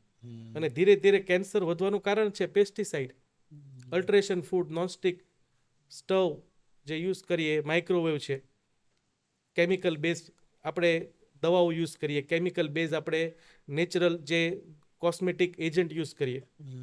આજે કોઈ બી બોલિવૂડના જે સ્ટાર છે તો એ આજે ઓલવેઝ હર્બલ વસ્તુ યુઝ કરે છે, ઘરે બનાવેલી. તો આ બધી વસ્તુથી દૂર રહેવું જોઈએ. એટલે કેન્સર માટે એક તમાકુને આપણે બ્લેમ કરીએ એ ખોટી વસ્તુ છે. તમને શું એવું લાગે છે કે હાલના એટમોસ્ફિયરને આ બધું જોતા કે ફ્યુચરમાં કેન્સરના પેશન્ટ વધશે ખરા? અત્યારે ઓલરેડી કદાચ તમને ને મને બી કેન્સર હોય કદાચ, પણ કેન્સર કેવી વસ્તુ છે, સ્ટેજ 1, 2 તો ખબર બી નહીં પડે. પેટનું હોય તો આપણને એસિડિટી થતી હોય, પેટમાં દુખતું હોય, કોઈને પાઇલ્સ, ફિશર હોય, તો એ ત્યાં ડેથ સેલ થઈ ગયો છે. એટલે આજે આપણે નાકામી છે અને એ બહુ ખરાબ વસ્તુ છે. WHO વોર્ન કર્યું હતું કે અગર ઇન્ડિયાની લાઈફસ્ટાઈલમાં અને જે ફૂડ પેટર્નમાં ચેન્જ નહીં કરે તો હાર્ટ કરતાં કેન્સરના ડેથ વધી જશે. એટલે કેન્સર આજે છે ને ઓન્કોલોજિસ્ટને પૂછો તો એ 3rd સ્ટેજ અને 4th સ્ટેજમાં જોવા મળે. અને એકચ્યુઅલમાં ત્યારે ખબર પડે. ત્યારે ખબર પડે. ત્યાં સુધી બિચારું બોડી એની સાથે ફાઇટ કરતું હોય. એટલે આજે એવો કોઈ ટેસ્ટ નથી કે જેનાથી ખબર પડે. પણ હા, અગર તમે 12 કેમિકલ બેઝ લાઈફ જીવતા હોય તો તમે કેન્સરના રસ્તા પર છો. પણ એ ખબર નથી કે તમારું સ્ટેજ 3 ક્યારે આવશે. એટલે કેન્સર માટેનું બેસ્ટ વસ્તુ જેટલું બને, કેન્સર એટલે શું કે આપણા શરીરનો આપણે કેમ રાક્ષસ કહીએ, તો રાક્ષસ ક્યારે બને? કોઈ માણસ હોય એ ખરાબ રૂપ ધારણ કરે તો રાક્ષસ બને. એ આપણા જેવો જ હોય. કદાચ મોઢું ત્રાસું હોય, પગ ત્રાસા હોય કે મોટા દાંત હોય, તો કેન્સર એટલે આપણો જ સેલ હતો ને એ ખરાબ સેલ્સ બની ગયો. ઓકે. હવે એની ખરાબ વસ્તુ શું કે 1માંથી 4 બને અને નોર્મલ સેલ હોય ને 1માંથી 2 બને. એટલે જે કીમો અને રેડિયેશન અપાવે ને એ જે ગ્રોઈંગ સેલ્સ હોય ને આપણા શરીરમાં, વાળ વધે, નખ વધે, પેટના સેલ્સ વધે, એ કીમો રેડિયેશન લ્યો ને એટલે વાળ જતા રહે. કેમ કે એ કીમો એજન્ટ છે ને જે બી શરીરના ગ્રોથ સેલ્સ ફાસ્ટ થતા હોય ને એને મારી નાખે. એનું રીઝન છે એ લોકોને મારવા છે કેન્સરના સેલ. તો સૌથી best example the China study, cancer ઉપરની સૌથી મોટામાં મોટી બુક લખાણી અમેરિકામાં કે કેન્સરનું રીઝન શું છે. તો એ લોકોને ખબર પડી કે કેન્સરનો ખોરાક તમે બંધ કરી દો તો કેન્સરને ખાવાનું નહીં મળે તો કેન્સર જતું રહેશે. એ છે ફાસ્ટિંગ, ઉપવાસ કરો. નોબેલ પ્રાઇઝ મળી, નોબેલ પ્રાઇઝ કે fasting is proven treatment for cancer. પણ પછી કોઈ ડૉક્ટર એમ કહે કે 4th સ્ટેજ પર, તો એ પોસિબલ નથી. પણ જ્યારે તમને ખબર પડે છે કે મારા સેલ્સમાં, શરીરમાં ગાંઠું થઈ છે, લમ્સ થયા છે અને ડૉક્ટરે કીધું છે કે આ ખરાબ ભાગ થાય છે, તો ઇમિડિયેટલી તમે ફાસ્ટિંગ ચાલુ કરો અને જેટલું બને એટલું પ્રોટીન, સિન્થેટિક પ્રોટીન, બિલકુલ એનિમલ બેઝ પ્રોટીન જે બી મળે છે, નોનવેજ છે, ઈંડા છે કે દૂધ છે, એ બંધ કરી દો. પ્રોટીન નહીં જાય તો કેન્સર મરી જશે. ડેફિનેટલી સ્ટેજ 1 અને સ્ટેજ 2 ક્યોરેબલ છે. પણ આપણે શું કરીએ, કેન્સરના દર્દીને દૂધ ખવડાવીએ. એટલે કેન્સરની જે કીમોની રેડિયેશન છે ને એ બહુ ખરાબ ટ્રીટમેન્ટ છે. એ ડૉક્ટરને બી ખ્યાલ છે. પણ અત્યારે કેવું કે એ એટલું આગળ નથી વધ્યું કે નવી ટ્રીટમેન્ટ એડોપ્ટ થાય. એટલે હજુ બી 5-7 વર્ષ ચાલશે. જે લેતા હોય ને એને પૂછજો, ખરાબ પીડાદાયક. આજે એવું બી એક રિવ્યૂ બની જાય કે આના કરતાં મરી જવું સારું આ ટ્રીટમેન્ટ લેવા કરતાં. એટલે કેન્સર ટ્રીટેબલ છે. કેન્સર જેથી બને છે કે જેનાથી ગ્રોથ થાય છે એ વસ્તુ ખાવાનું બંધ કરી દેવાનું. સાહેબ, બીમાર જ નથી પડવું તો શું કરવું જોઈએ? બીમાર નથી પડવું તો આપણા જે પૂર્વજો છે કે જે 100 વર્ષ જીવતા હતા, તો હું તમને એમ કહું કે હું તમને અત્યારે હાલમાં, કેમ કે આપણે છે ને બિલીવ કરીએ કે રિઝલ્ટ કે મને ફેક્ટ બતાવો, મને બતાવો કે પ્રૂવન છે કે નહીં. હા, મને આનું એક્ઝામ્પલ આપો, રિઝલ્ટ, સબૂત. હા. તો ભારતનો એક જે પાકિસ્તાન ઓક્યુપાઈડ કાશ્મીર છે, હા. ત્યાં ઊંઝા વેલી કરીને એક એરિયા છે, પહાડોની વચ્ચે એક ગામ છે ઊંઝા વેલી. ત્યાં હાલમાં 120 વર્ષથી વધુ લોકો જીવે. 120 વર્ષ કરતા વધુ? હા. આપણે તો ચાલો ને એમ કહીએ કે આપણે 80 વર્ષ બી જીવું તો આપણે ધન્ય થઈ ગયા. તો તમારે સામે રિઝલ્ટ છે એનું. ઊંઝા વેલી સર્ચ કરો, આખી ડોક્યુમેન્ટરી છે. એવરેજ ઉંમર 120 થી વધુ હાલમાં બી. શું એની ફૂડ પેટર્ન આખી ચેન્જ છે? હા, કેમ કે એ છે ને બાજુમાં જે એના ઘરની બાજુમાં ફ્રૂટ બને ને એ જ ખાય અને એ બી ખાય 2 વાગ્યા પછી. ઓહ 2 વાગ્યા સુધી કંઈ ખાવાનું નહીં, 2 વાગે ફ્રૂટ્સ ખાવાનું એનું ટ્રેડિશનલ. અને બીજું, કોઈ બીજાની પંચાત નહીં, કોઈ બીજાની સાથે કોમ્પિટિશન નહીં, કોઈ પૈસા પાછળ ભાગવું નહીં. સૌથી મોટી આ પણ બીમારી છે ને સાહેબ. હા, એટલે કોઈની પાસે પૈસા હોય હા અને એને લાંબુ હવે જીવવું છે, હા કેમ કે હવે દુનિયા તો બહુ ક્યાં ક્યાં વધે છે, કેવા વસ્તુ આવશે જોવા માટે કે એની કલ્પના નહીં હોય. AI નો સમય. હા, AI નો સમય છે. કદાચ કાલ ઉઠીને આપણે બી હવામાં ઉડવા મળીએ, કોઈ એવું જેકેટ્સ બને. તો જે લોકોને લાંબુ જીવવું છે તો 16 થી 18 કલાક ભૂખ્યા અને જેટલું બને એટલું કાચું ખાવ અને કોઈ બીજાની કમ્પેરિઝન નહીં કરો. એના માટે બેસ્ટ છે ન્યૂઝપેપરની, ન્યૂઝ ચેનલની. કોઈને ઇન્સ્ટાગ્રામ, ફેસબુક, યુટ્યુબનો મિનિમમ ઉપયોગ કાં બંધ બી કરી દો. ચાલશે. તમને દુનિયાની જ ખબર નથી તો ચિંતા જ નહીં રહી અને લાંબુ જીવશો. 80+ તો જીવશો જ. ઓહ હમ વાહ. તો સર શરીરને ફિટ રાખવા માટે, સ્વસ્થ રાખવા માટે એક્સરસાઇઝ જરૂરી છે કે પછી ડાયટ? ડાયટ. એક્સરસાઇઝ નહીં સાહેબ? ના, ચોપાટીમાં ચાલવાવાળા જોજો કોઈનો વજન નહીં ઘટે. અને કોણ ફિટ છે અત્યારે? આપણા સમાજમાં તમે કહીએ ફિટ કોને કહેવાય? હોસ્પિટલ જવું ન પડે, લોહીના રિપોર્ટ હા. કરાવવા ના પડે, ઓપરેશન ના કરવા પડે. શરીરથી તો શું?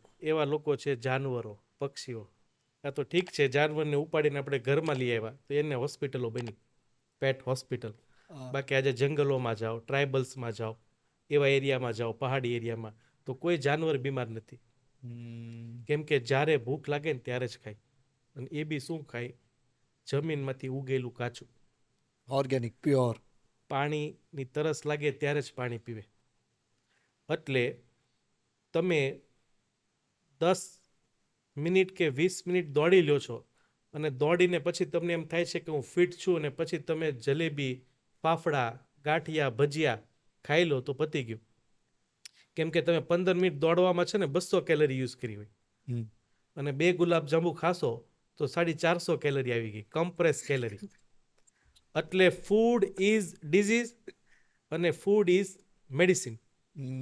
એટલે ઓલવેઝ કોઈ બી લાઇફસ્ટાઇલ બીમારીની જ્યારે વાત કરું, 90% જે એવી બીમારી કે જેની માટે ડૉક્ટર પાસે તમારે 3 મહિને જવું પડે, કોન્સ્ટન્ટ દવા તમારી ચાલુ રહે, that is all lifestyle disease.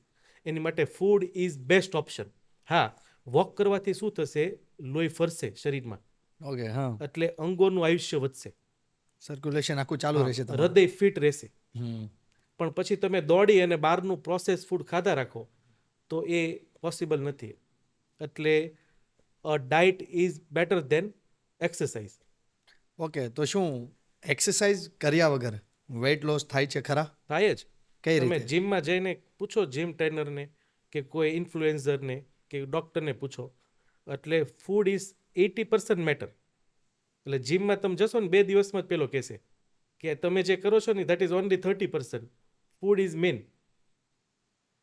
એટલે ફિટ દોડશો તો એસિડ્સ છે, એક્સ્ટ્રા એસિડ્સ છે, વોશ થઈ જશે, નવું સર્ક્યુલેશન વધશે, હાર્ટની સ્પીડ ડાઉન જશે. તમે જેટલું વોક વધુ કરો ને એટલા હૃદયના ધબકારા ઓછા થાય. એટલે તમારે વેઇટ લોસ કરવું છે કે ફિટ રહેવું છે તો પહેલો મંત્ર તો તમારે ડાયટનો રાખવો જ પડશે. Diet plan. અને સાથે વીકમાં 3 કે 4 દિવસ દોડી લ્યો, 7 મિનિટ, 5 મિનિટ કે 4 મિનિટ, કાં 7 માળ ચડી લ્યો દાદર, ઇનફ છે. તમારે દિવસમાં એકવાર તમારા હૃદયની સ્પીડ 120 લઈ જવાની હોય.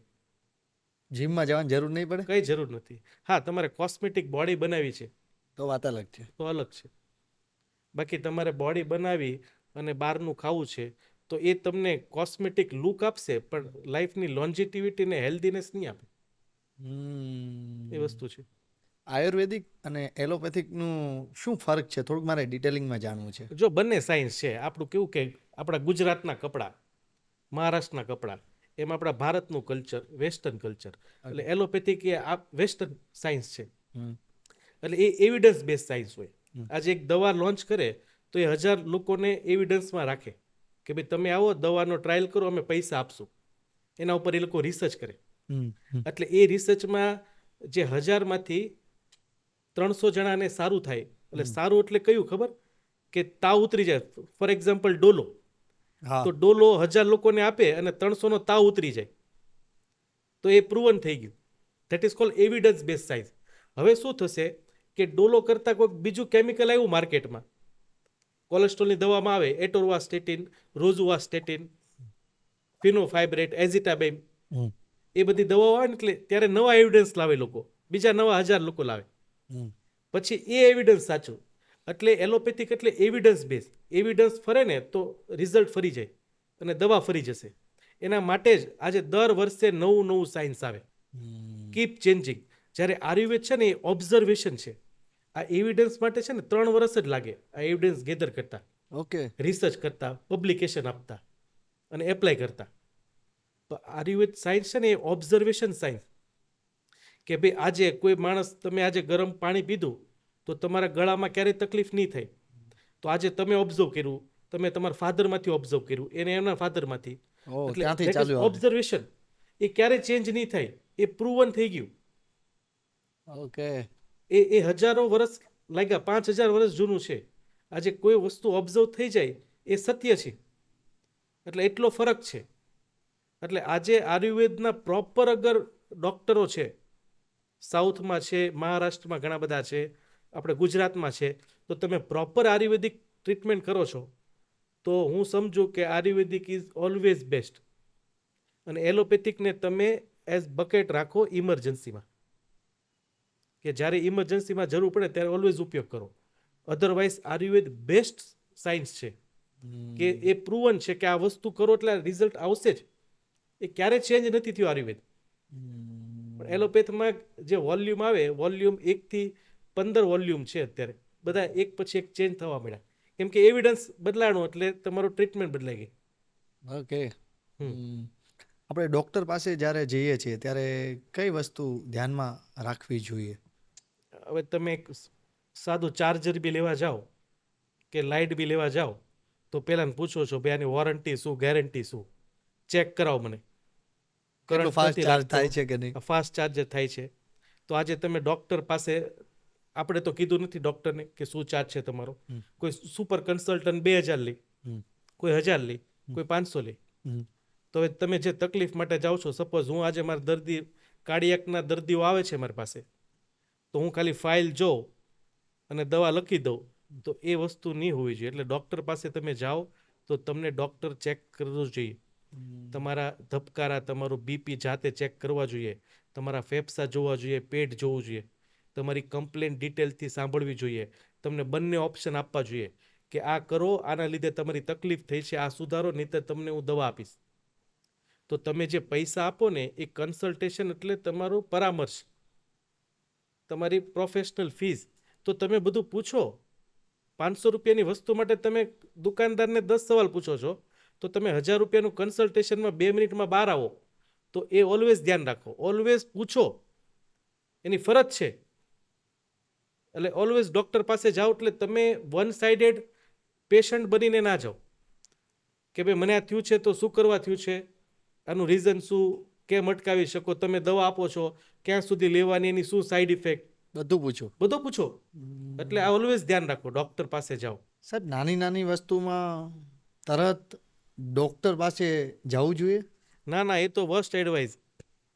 જ્યારે તમને એવી ઇમરજન્સી કન્ડિશન આવી જાય કે તમે બી શોક થઈ જાઓ કે આ મારી લાઈફમાં ક્યારે બી બન્યું નથી, તમે ઊભા છો ને પડી ગયા, ઇમિડિયેટલી વોમિટ થઈ ગઈ, બ્લડ નીકળી આવ્યું, એટેક આવી ગયો, માથું દુખવા માંડ્યું અને બોલવામાં તકલીફ પડવા માંડી, તો ઇમિડિયેટલી ઇમરજન્સી રૂમમાં જાઓ.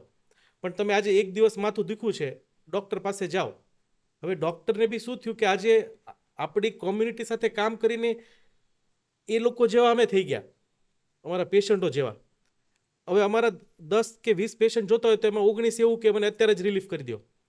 એટલે અમે બી કંટાળી ગયા. એટલે શું કરીએ, MRI કે CT સ્કેન કરાવો, એનું રેડિયેશન, તરત ઇમિડિયેટલી અમે એનાલ્જેસિક ગોળી આપી દઈએ, painkiller, heavy painkiller. હવે એ માણસ 24 કલાક કે 12 કલાક ઘરે બી રહો ને તો બી એનું માથું ઉતરી જાય. આજે એક સિમ્પલ વસ્તુ, કોવિડના ટાઈમમાં મેં પર્સનલી, અને તમે લોકો બી ઓબ્ઝર્વ કરો કે ઘરે કોણ એક્સપાયર થયું છે કોવિડ પેન્ડેમિકમાં, કે જેને એટલો મોટો હાવ બનાવી દીધો, આખી દુનિયા બંધ કરાવી દીધી, ફરજિયાત માસ્ક કરાવ્યું, ફરજિયાત વેક્સિન મુકાવી, તમારા એથિક્સ વિરુદ્ધ તમારે વેક્સિન મૂકવી પડી. એક સિંગલ ડેથ મને ઘરે થયું એ બતાવો. બધી હોસ્પિટલમાં એક છીક આવી, એક ઉધરસ આવી, હોસ્પિટલમાં ગયા, પહેલાં દવા આપી, દવાનું રિએક્શન એવું કંઈક બીજું થયું. That is called ADR, adverse drug reaction. બીમારી કરતાં સૌથી વધુ ડેથ થાય છે ADRથી. એટલે માથું દુખતું હોય, એક દિવસ તાવ આવે છે, ઝાડા ઉલટી થઈ, તો બોડી કંઈક રિસ્પોન્ડ કરે છે. તો પ્લીઝ વેઇટ કરો અને વોચ કરો અને ઘરગથ્થુ વસ્તુ કરો. એ ઓલવેઝ ફોરેન કલ્ચરમાં છે. આજે યુકેમાં તમે જાઓ તો અંડર 2-3 દિવસના પછી જ તમને એ લોકો ચેક કરશે. તો સાહેબ એવું ના થાય કે ધીમે ધીમે પછી એ વધી જાય તો? ધીમે ધીમે વધવામાં મેં એ જ કીધું કે એવી વસ્તુ કે તમારી સાથે ક્યારેય નથી બની. હવે તમને ગેસ થયો છે તો આના પહેલાં બી થયો છે તો એક દિવસ વેઇટ કરો, જુઓ કે તમે વધુ ખાધું છે તો ઓછું ખાઓ. માથું દુખે છે પણ તમે ફ્રિકવન્ટ આયુર્વેદિક દવા લઈ લો, ઓકે. હોમિયોપેથિક લઈ લો, પણ આ તો કેમિકલ બેઝ છે.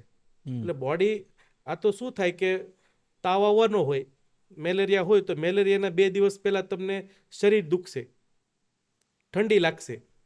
હવે તમને શરીર દુખવું અને તમે ત્યારે જ દવા લઈ લીધી તો માઇટ બી એવું બને કે તમારા એ પેરાસાઇટ કમ્પ્રેસ કે સપ્રેસ થઈ જાય અને પેલું ઝેરી ફોર્મ રૂપાંતર કરે.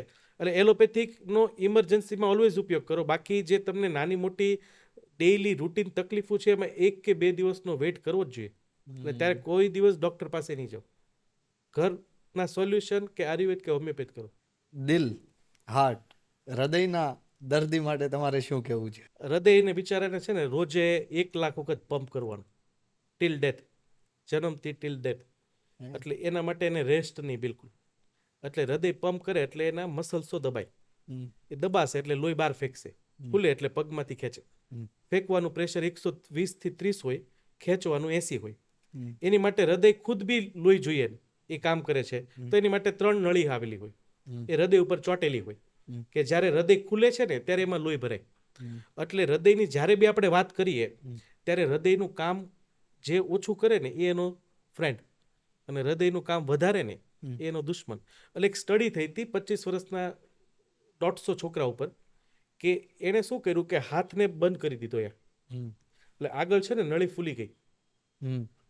અને પછી છે ને એણે શું કર્યું કે એને પીઝા બર્ગર ખવડાવ્યા તો એ નળી ફૂલતી બંધ થઈ ગઈ, રબરની ઇલાસ્ટિસિટી જતી રહી.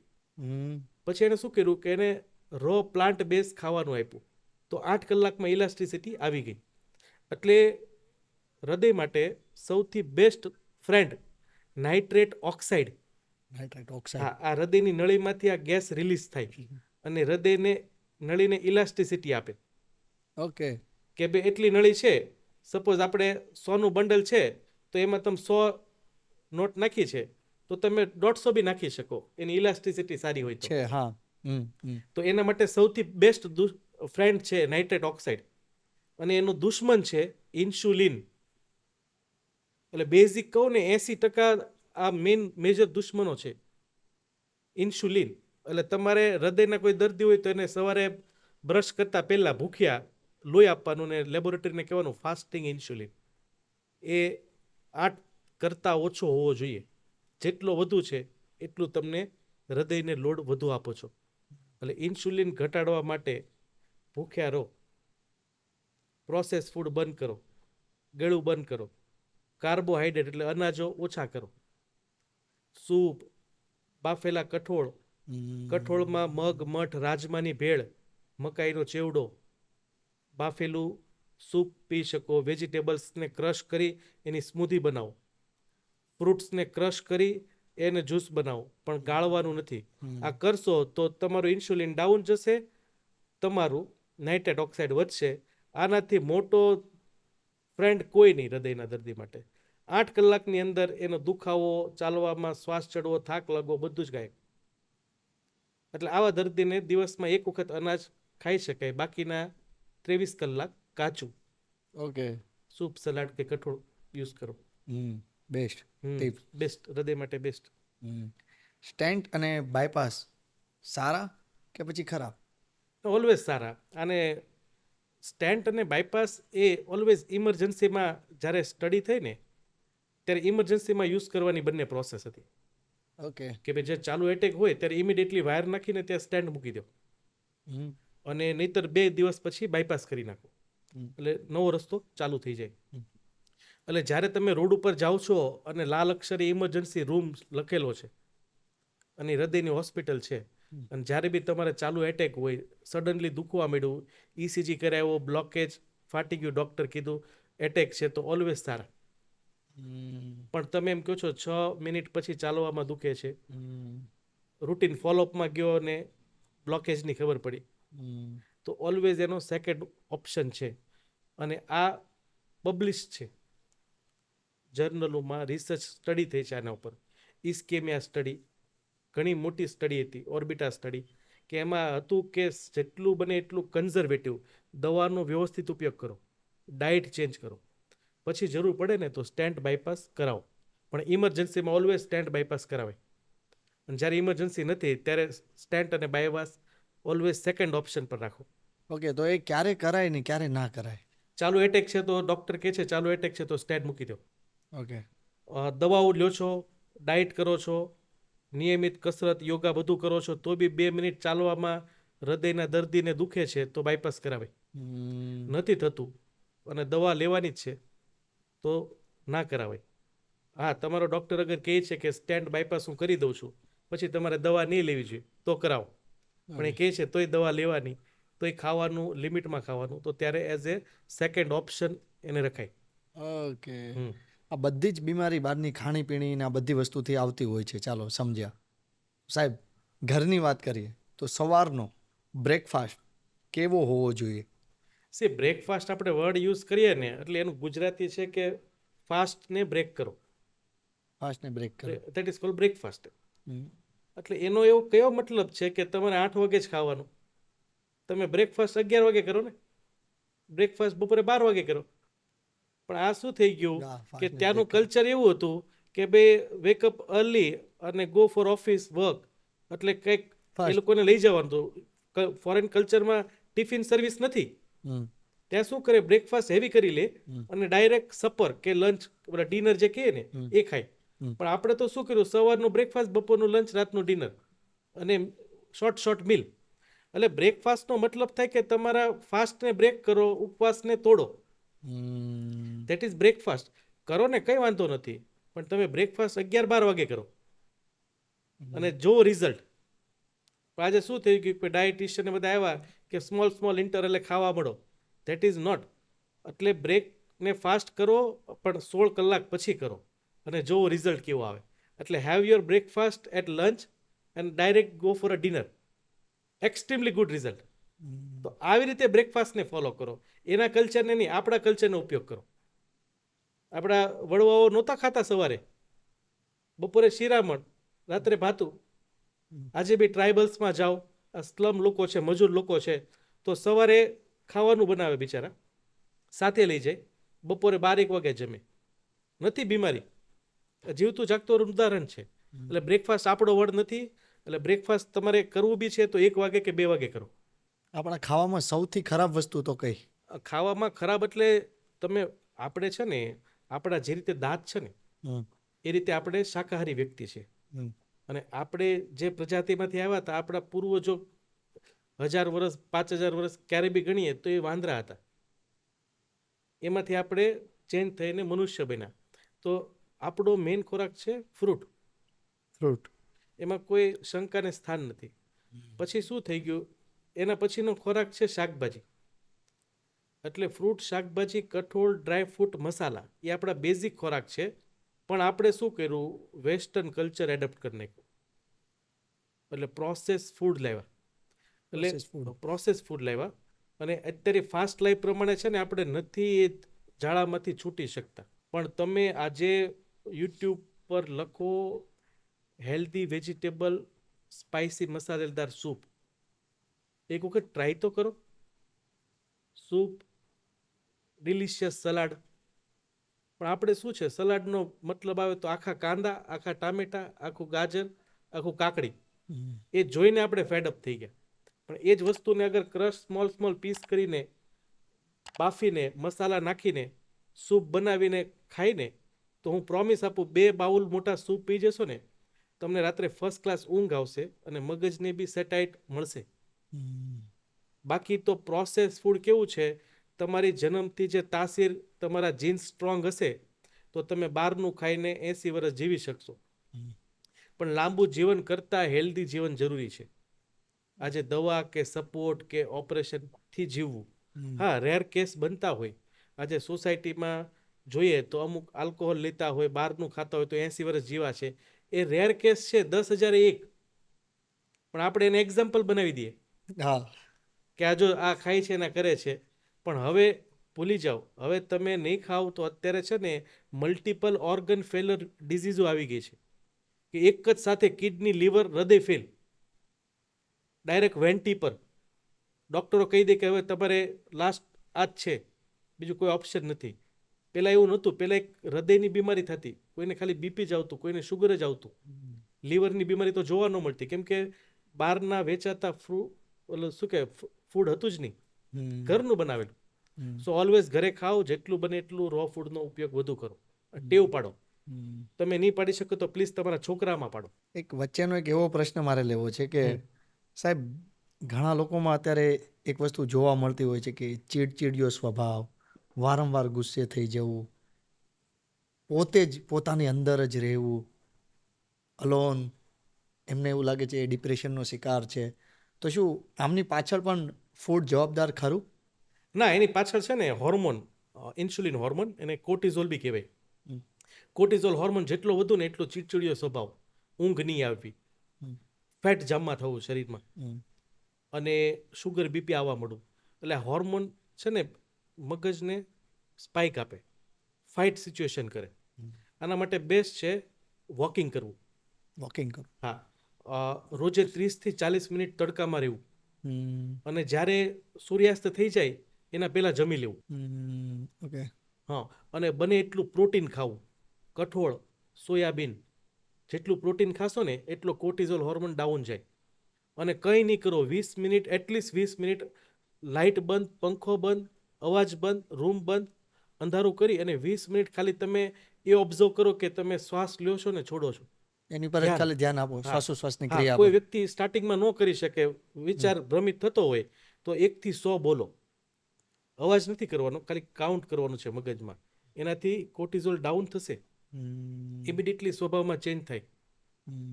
એટલે આ બી એક રીઝન છે. ચીડિયાપણમાં cortisol is the biggest culprit. સાથે સાથે શાંત રહેવા માટે, કામ રહેવા માટે એક એક્સરસાઇઝ તમે કહો. એના માટે છે ને ટ્રેન થવું પડે. હવે ઘણી વખત આપણે કેવું થાય કે મમરિંગ કરીએ કે વારંવાર બોલીએ, બધા એમ કહેતા હોય વારંવાર જે વસ્તુ બોલો ને તો એ તમને યાદ રહેવા મળે. એટલે તમારે કામ રહેવું હોય ને તો તમે કોઈ બી વસ્તુનો રિસ્પોન્સ 15 સેકન્ડ પછી આપો. ખરાબ રિસ્પોન્સ.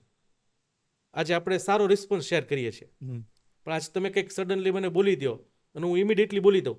એટલે વિચારીને બોલો, વિચારીને બોલો. 15 સેકન્ડ પોઝ લ્યો. પછી આને એક્સરસાઇઝ કરો. જાતે રહીને તમે ગુસ્સો, એક ટ્રાયલ સેશન રાખો કે ભાઈ ચાલો તારે મારા અગેન્સ્ટ ખરાબ જ બોલવાનું છે. ઓકે. અને પેલો ખરાબ બોલશે એટલે તમારે 15 સેકન્ડનો એ પ્રેક્ટિસ કરો. Best result. તમારી ફાઇટ અને ફ્લાઇટ સિચ્યુએશન જે હોય, સિમ્પેથેટિક અને પેરાસિમ્પેથેટિક, આ બે સ્ટિમ્યુલન્ટ હોય બ્રેઇનમાં. પેરા સારું, સિમ્પેથી બહુ ખરાબ. એ તમને ખરાબ વસ્તુ જ કરે. શું? શરીર ગરમ કરી નાખે, ધબકારા વધારી દે, ગુસ્સો લાવી દે, પેટ ખરાબ થઈ જાય. જ્યારે તમને ગુસ્સો આવશે ને એટલે પેટ ખરાબ થઈ જશે. જ્યારે બહુ ચિંતા હોય ને તો લૂઝ મોશન થઈ જાય. સીધું બ્રેન અને પેટનું કનેક્શન છે. એટલે બેસ્ટ વસ્તુ છે કે 15 સેકન્ડનો ટ્રાયલ કરો, પછી તમને આદત પડી જશે. ઘણા બહુ યોગિક લોકો હોય ને, બહુ મોટા મોટા મહાનુભાવો, એને જોવાનું, એ ઓલવેઝ સ્લો રિસ્પોન્સ આપે. અટલ બિહારી વાજપેયી, એની સ્પીચ સાંભળવાની, સંસદમાં કંઈ બી બોલે ને તો એ હસવા મળે અને ધીરેથી એનો રિસ્પોન્સ આપે. હતા ઓબેસ 80+ જેવા, તો દેટ ઇઝ અ ગુડ. એટલે ઓબેસિટી નહીં, માઇન્ડને તમે કંટ્રોલ રાખો તો લોન્જિટિવિટી વધી જાય તમારી. બીજું, પોતાના માઇન્ડને કંટ્રોલ કરવા માટે, ટ્રેન કરવા માટે શું શું કરવું જોઈએ દિવસ દરમિયાન? માઇન્ડ ટ્રેનમાં તો કેવું છે કે હવે આપણે બિઝનેસ સાથે સંકળાયેલા છીએ. હવે હું હેલ્થકેર સાથે છું તો તમે એન્ટરટેઇન ઝોનમાં છો, તો તમારી પાસે તમારે અલગ અલગ લોકોને જોવાના હોય. અમારી પાસે શું થાય કે અમારે દર્દીને જોવા હોય. તો મારા કેસમાં મને અમને ગુસ્સો ક્યારે આવે કે મારા અંડર કોઈ સ્ટાફ છે તો એનું કામ બરાબર નથી કરી રહ્યા, ઓકે. તો ત્યારે તમારે શાર્પનેસ કે જે શાણાનેસ કહેવાય એ બતાવીને એક એવી અમુક ટેકનિક યુઝ કરો કે તમે એને હેન્ડલ કરી શકો. તો એના માટે તમે તમારો પીઓ અપોઇન્ટ કરી શકો, પ્રાઇવેટ આસિસ્ટન્ટ. હવે કોઈ વ્યક્તિ એવા છે કે હું અહીંયાથી જઈને રોડ ઉપર જાઉં છું તો મને કોઈ સામેવાળો ગાડી ધીમે ચલાવતો હોય કે ટ્રાફિક થાય તો હું ગુસ્સે થઈ જાઉં, તો ત્યાં તમે ડ્રાઈવર રાખો. કોઈ તમને ફોનથી ગુસ્સો આવે છે તો ફોન માટે તમે હેન્ડલ કરવા માટે બીજાને કહી દો, કેમ કે એ સાંભળશે ને તમે એને આસિસ્ટ કરો કે ભાઈ ચાલ કાલનું ના પડ, આજનું ઓકે કરી દે. તો આવી રીતે તમે અમુક જે સારી નોલેજ અને ક્યુ ટ્રેકથી તમે માઇન્ડને સ્ટેબલ કરી શકો. બાકી માઇન્ડની સામે તો અલગ અલગ ફિલ્ડના રિસ્પોન્ડ આવવાના છે. એટલે આજે આપણે વિચારીએ કે ભાઈ મોદીજી કેટલું કામ કરતા હોય, પણ મોદીજી છે ને પર્સનલી 4 જ લોકોને મળતા હોય આખા દિવસમાં. એના પીએ હોય કે એનો જે અંગત ગૃહમંત્રી હોય કે એની ખાલી કમાન્ડ જ એને પેલી કરવાની હોય, પછી પોતપોતાનું. એટલે stress mind management, work management બહુ સારી વસ્તુ છે. એટલે પ્લીઝ માઇન્ડનું જે વર્ક મેનેજમેન્ટના કોર્સ કરો કે એને યુટ્યુબના વિડીયો જુઓ. એટલે આજે તમારા અંડર તમારો એક સબસ્ટિટ્યૂટ ટ્રેન કરો. તમારી પાસે આજે વેલ્થ આવી ગઈ છે તો એને આ રીતે મેનેજ કરી શકો. એટલે ઘણી બધી નાની નાની વસ્તુ છે ને બહુ સારી એવી ઇફેક્ટ આપે. એટલે ઓલવેઝ ટ્રાય કરો. તમારા પેશન્ટની જો તમે વાત કરવા જઈએ તો લોકોનું એવું કેવું હોય છે કે આમ મેં સાંભળ્યું છે કે બહુ બધી નેગેટિવ વસ્તુની આજુબાજુ રહીએ તો આપણું પણ માઇન્ડ નેગેટિવ થઈ જાય. પણ સાહેબ તમારા પેશન્ટમાં તમારે આખો દિવસમાં બધાની પ્રોબ્લેમ જ તમારે સાંભળવાની હોય કે બીમારી સાંભળવાની હોય છે, છતાં પણ તમે એટલા સ્ટેબલ સાથે ને શાંત તમે કેવી રીતના રહી શકો? સૌથી નેગેટિવ પેશન્ટો આવતા હોય તો સાયકેટ્રિસ્ટ અમારી પાસે બિચારા આવે હોપ એમ્બેસી માટે, સિમ્પથી માટે, રડે. એટલે રડવું ને એ પોતાના માટે રડવું એ પોઝિટિવિટી કહેવાય. કોઈ બીજાના માટે ખરાબ અંશમાં રડવું એ નેગેટિવિટી. 100%. હા, કે ભાઈ આણે મારું ખરાબ કર્યું, એણે કર્યું નહોતું પણ આને એવું જતાવવું છે કે એણે જ ખરાબ કર્યું. એટલે એ નેગેટિવિટી થાય. એટલે અમારી પાસે લોકો હોપ માટે આવે. પણ હા, અમુક લોકોના માઇન્ડ સ્ટ્રોંગ હોય. એટલે આવા કેસમાં શું છે કે તમે આજે એટલી નેગેટિવિટી લઈને જાઓ છો તો આ નેગેટિવિટી એ તમારી અંદર પ્લસ માઇનસ કેટાઇન જે હોય એ ચાર્જ કરે. આપણા શરીરમાં અર્થિંગ હોવો જોઈએ. એટલે બેસ્ટ વસ્તુ નેગેટિવિટી કાઢવા માટે ખુલ્લા પગે ઘાસ ઉપર 30 મિનિટ ચાલો કે ઊભા રહો. એ પણ નથી કરી શકતા તો આજે અર્થિંગ બેડ મળે, અર્થિંગ બેડ શીટ, કે એ શીટ હોય બ્લેક કલરની, એ બી તમારા બેડરૂમમાં બેડ ઉપર મૂકી દેવાની, એની ઉપર તમારે પગ રાખવાના અને એનો એક પ્લગ સોકેટની અંદર જવા દેવાનું કે જેમાં અર્થિંગ હોય. એટલે તમારી શરીરની બધી જ નેગેટિવિટી જતી રહેશે. એટલે આ આપણે કેવું છે કે શિયાળો આવશે ને તો તમે પ્લાસ્ટિકની ચેર પર બેઠા હોય, 4-5 વખત તમે એ ચેર પર ઉપર નીચે થાવ ને તો તમારામાં પોઝિટિવ આયન ચાર્જ થઈ જશે. જેવા તમને કોઈ અડશે ને એટલે કરંટ લાગશે. એટલે આ લોકો તરફથી એનર્જી એક્સચેન્જ થાય. એનર્જી અમર છે, E=mc². આજે મારું શરીર બળી જાય છે તો એ એનર્જી એટમોસ્ફિયરમાં જ રહેશે, એ આજુબાજુમાં સ્પ્રેડ થઈ જશે. એટલે હા, ડેફિનેટલી પોઝિટિવિટી હોય તો ગુડ છે તમારા લાઈફમાં, પણ નેગેટિવિટી તમને થોડીક બી લાગે છે તો ઓલવેઝ ડુ અર્થિંગ થેરાપી. યા તો પછી તમે ઘાસ ઉપર ઊભા રહી જાઓ. કોઈ બી જે નેકેડ જગ્યા છે, ઘાસ છે, માટી છે, બીચ છે, એના ઉપર ઊભા રહી જાઓ અને જુઓ કેટલી પોઝિટિવિટી આવે.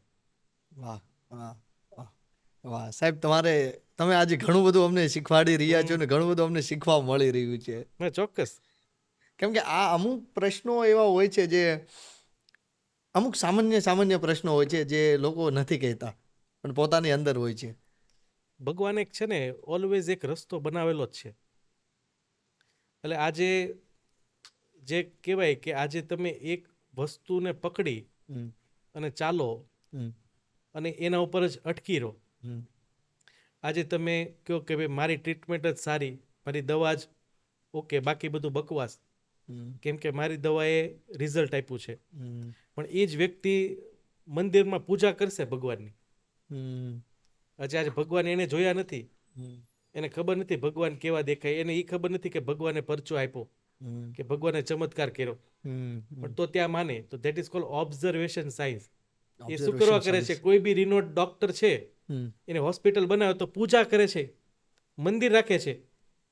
તો શું કરવા? કેમ કે એણે એના ફાધરે કીધું હતું, એના ફાધરે કીધું હતું.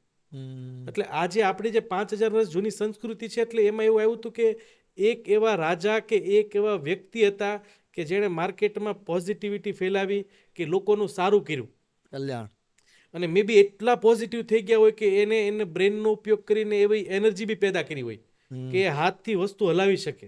પણ એના છોકરાને વાત કહેતા ગયા અને આપણી સુધી આવતી ગઈ, એટલે આપણે ભગવાનની પૂજા કરીએ છીએ અને હાથ જોડીએ છીએ. હા. તો આજે એ વસ્તુ સત્ય છે. અગર તો આજે લાઈફમાં બધું સત્ય છે. એટલે બધામાં એક રસ્તો જોડેલો હોય, પણ લોકોને બોલવો નથી. એટલે આ એક બેસ્ટ માધ્યમ છે. થેન્ક્સ ટુ પોડકાસ્ટ તમારી, જે કે તમે આજે આ થકી લોકો જોવે. અને પ્લીઝ જોવો છો તો ક્યારે બી હતાશ નહીં થાઓ. આજે ડૉક્ટર છે તો તમે નથી, તમે છો ને તો ડૉક્ટર છે. અને બધા જ રસ્તા છે. આજે લોકોને બચાવે છે તો પોઝિટિવિટી, ભગવાનનો ભરોસો. આજે ડૉક્ટર કરતાં મંદિરમાં લોકો વધુ છે અને થાય બી સારું છે. That is called placebo effect. કે હું સારી રીતે બોલું છું ને હું એશ્યોરિટી આપું છું એટલે તમને સારું થશે જ. તો પ્લીઝ, તમને અગર ઓપીડીમાં કે હેલ્થ કેરમાં જોબમાં ટાઈમ હોય, તમે થોડોક ટાઈમ સ્પેન્ડ કરી શકો તો પ્લીઝ તમે નેગેટિવિટી તો ફેલાવો જ નહીં દર્દીને. તમે કેપેબલ નથી આજે, કે નથી સાયન્સ કહેતું, કે નથી ગવર્મેન્ટ લો કહેતું કે આજે તમે કોઈ વ્યક્તિને ડરાવી શકો કે તું મારી સારવાર નહીં કરી તો તું મરી જઈશ, તું બહાર પહોંચી નહીં શકીશ, તારું ગમે તે વસ્તુ થઈ જશે. હા, એને કહી શકો તમે કરો, અધરવાઇઝ આ દવા લ્યો અને જ્યારે બી તકલીફ થાય ત્યારે પાછા આવો. સો ઓલવેઝ સ્પ્રેડ પોઝિટિવિટી.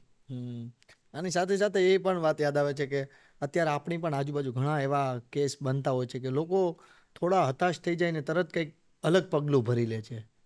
સોલ્યુશન તો હોય છે, ભગવાન કરે આવા પગલાં લોકો ના ભરે. ના, એ સુસાઇડ જ્યારે જાય ને ત્યારે, કેમ કે આમાં તો કેવું છે, સાયન્સે એવું રિસર્ચ કર્યું નથી, પણ જે વ્યક્તિ સુસાઇડ માટે જાય ને એને હેવીલી કેમિકલ ઇમ્બેલેન્સ થઈ ગયું હોય.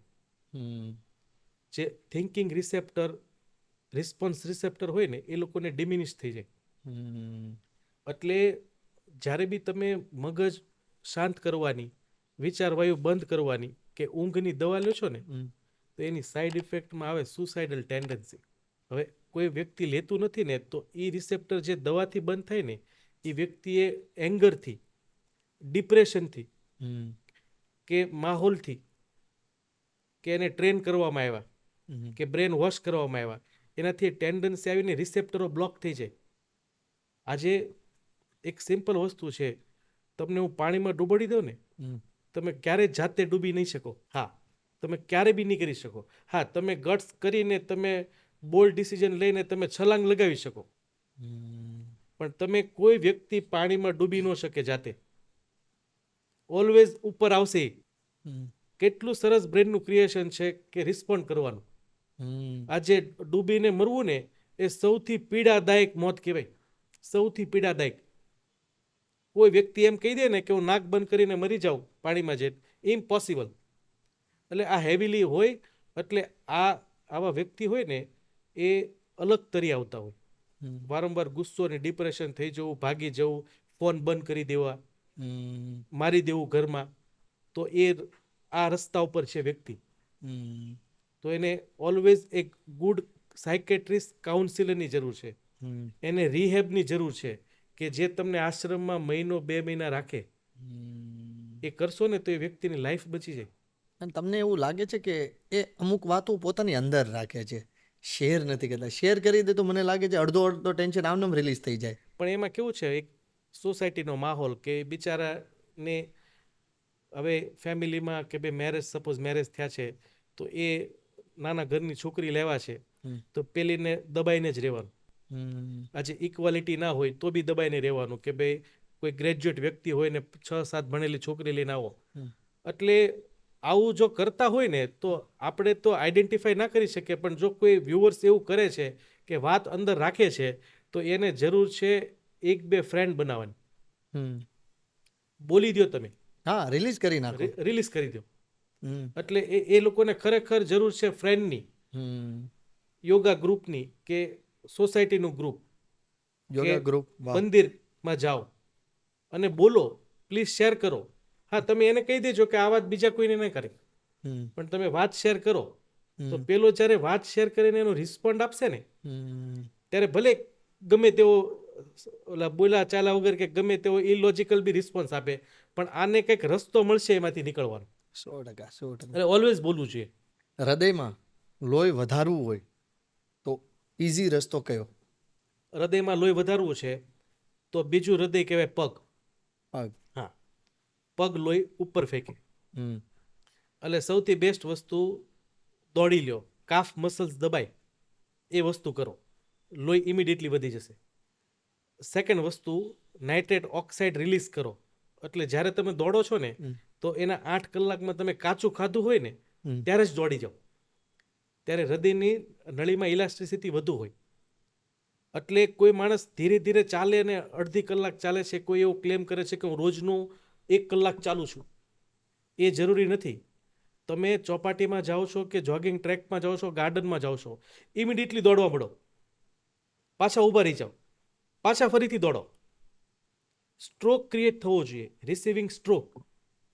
હૃદય 80 તો પ્રેશર ખેંચે જ છે ઓલરેડી, પણ એ 80 છે ને એના હૃદયના એન્ટ્રસમાં આવે ને ત્યાં સુધી એ 20 થઈ જાય. પણ જો 80 ને 200 કરી દઉં તો જ્યારે એન્ટર થવા આવશે ને ત્યારે એનું પ્રેશર 100 કે 120 હશે, તો ઇમિડિયેટલી હૃદયની નળીમાં પાછું જાય. એટલે હૃદયના દર્દી હોય કે જેને હૃદય ફિટ રાખવું છે અને લોહી વધારવું છે, તો કાચું ખાધેલું હોય ત્યારે 8 કલાકની અંદર 7 મિનિટ દોડો, 7 માળ ચાલી લ્યો, ધબકારા ઇમિડિયેટલી વધી જવા જોઈએ. તો આનાથી એનું સર્ક્યુલેશન વધશે. કેન્સર કઈ કઈ વસ્તુથી થાય છે? તો કેન્સરની વાત કરીએ તો અમુક કેન્સરના જે પેશન્ટ છે તો એ પેશન્ટ માટેનું કોઈ બેસ્ટ પ્રોપર ડાયટ ખરું? કેન્સર અગર થાય છે તો એમાં અગેન 2 વસ્તુ આવે કે કયા સ્ટેજ પર છે. એક એની હેલ્થ પર અત્યારે મેટર નહીં કરતું હોય કે ભાઈ સ્ક્રીનિંગ કર્યું ને કેન્સર આવ્યું, ડૉક્ટરે કીધું એક ગાંઠ દેખાય છે, એની બાયોપ્સી કરી છે, એમાં સેલ્સ છે, પણ શરીરમાં તકલીફો બહાર નથી. અને એક છે સ્ટેજ 4 કેન્સર. તો સ્ટેજ 4 પર કયા લેવલ પર છે, કયા ઓર્ગનમાં છે. અગર એ કેન્સર લંગ્સમાં છે તો ત્યાં મેડિકલ પાસે ટ્રીટમેન્ટ નથી. એ કેન્સર પેટમાં છે તો ત્યાં એની પાસે ટ્રીટમેન્ટ નથી. તો એના માટે આ બેસ્ટ ડાયટ છે, રો ડાયટ કા વોટર ડાયટ. હમણાં મોસ્ટ પોપ્યુલર ગુજરાતમાં એના ફોલોવર્સ સૌથી વધુ છે, ન્યૂ ડાયટ સિસ્ટમ.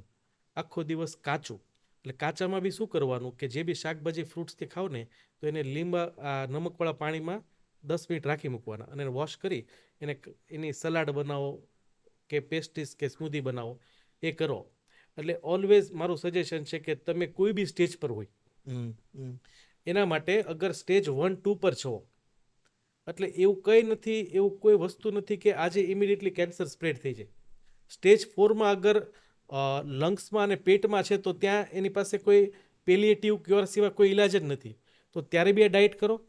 આ ડાયટ છે પ્રોટીન લેસ ડાયટ. કેન્સરનું મલ્ટિપ્લિકેશન બંધ કરી દો. કેન્સર જે ખોરાક ખાય છે એ તમે નહીં ખાઓ. કેન્સરનો મેન ખોરાક છે પ્રોટીન.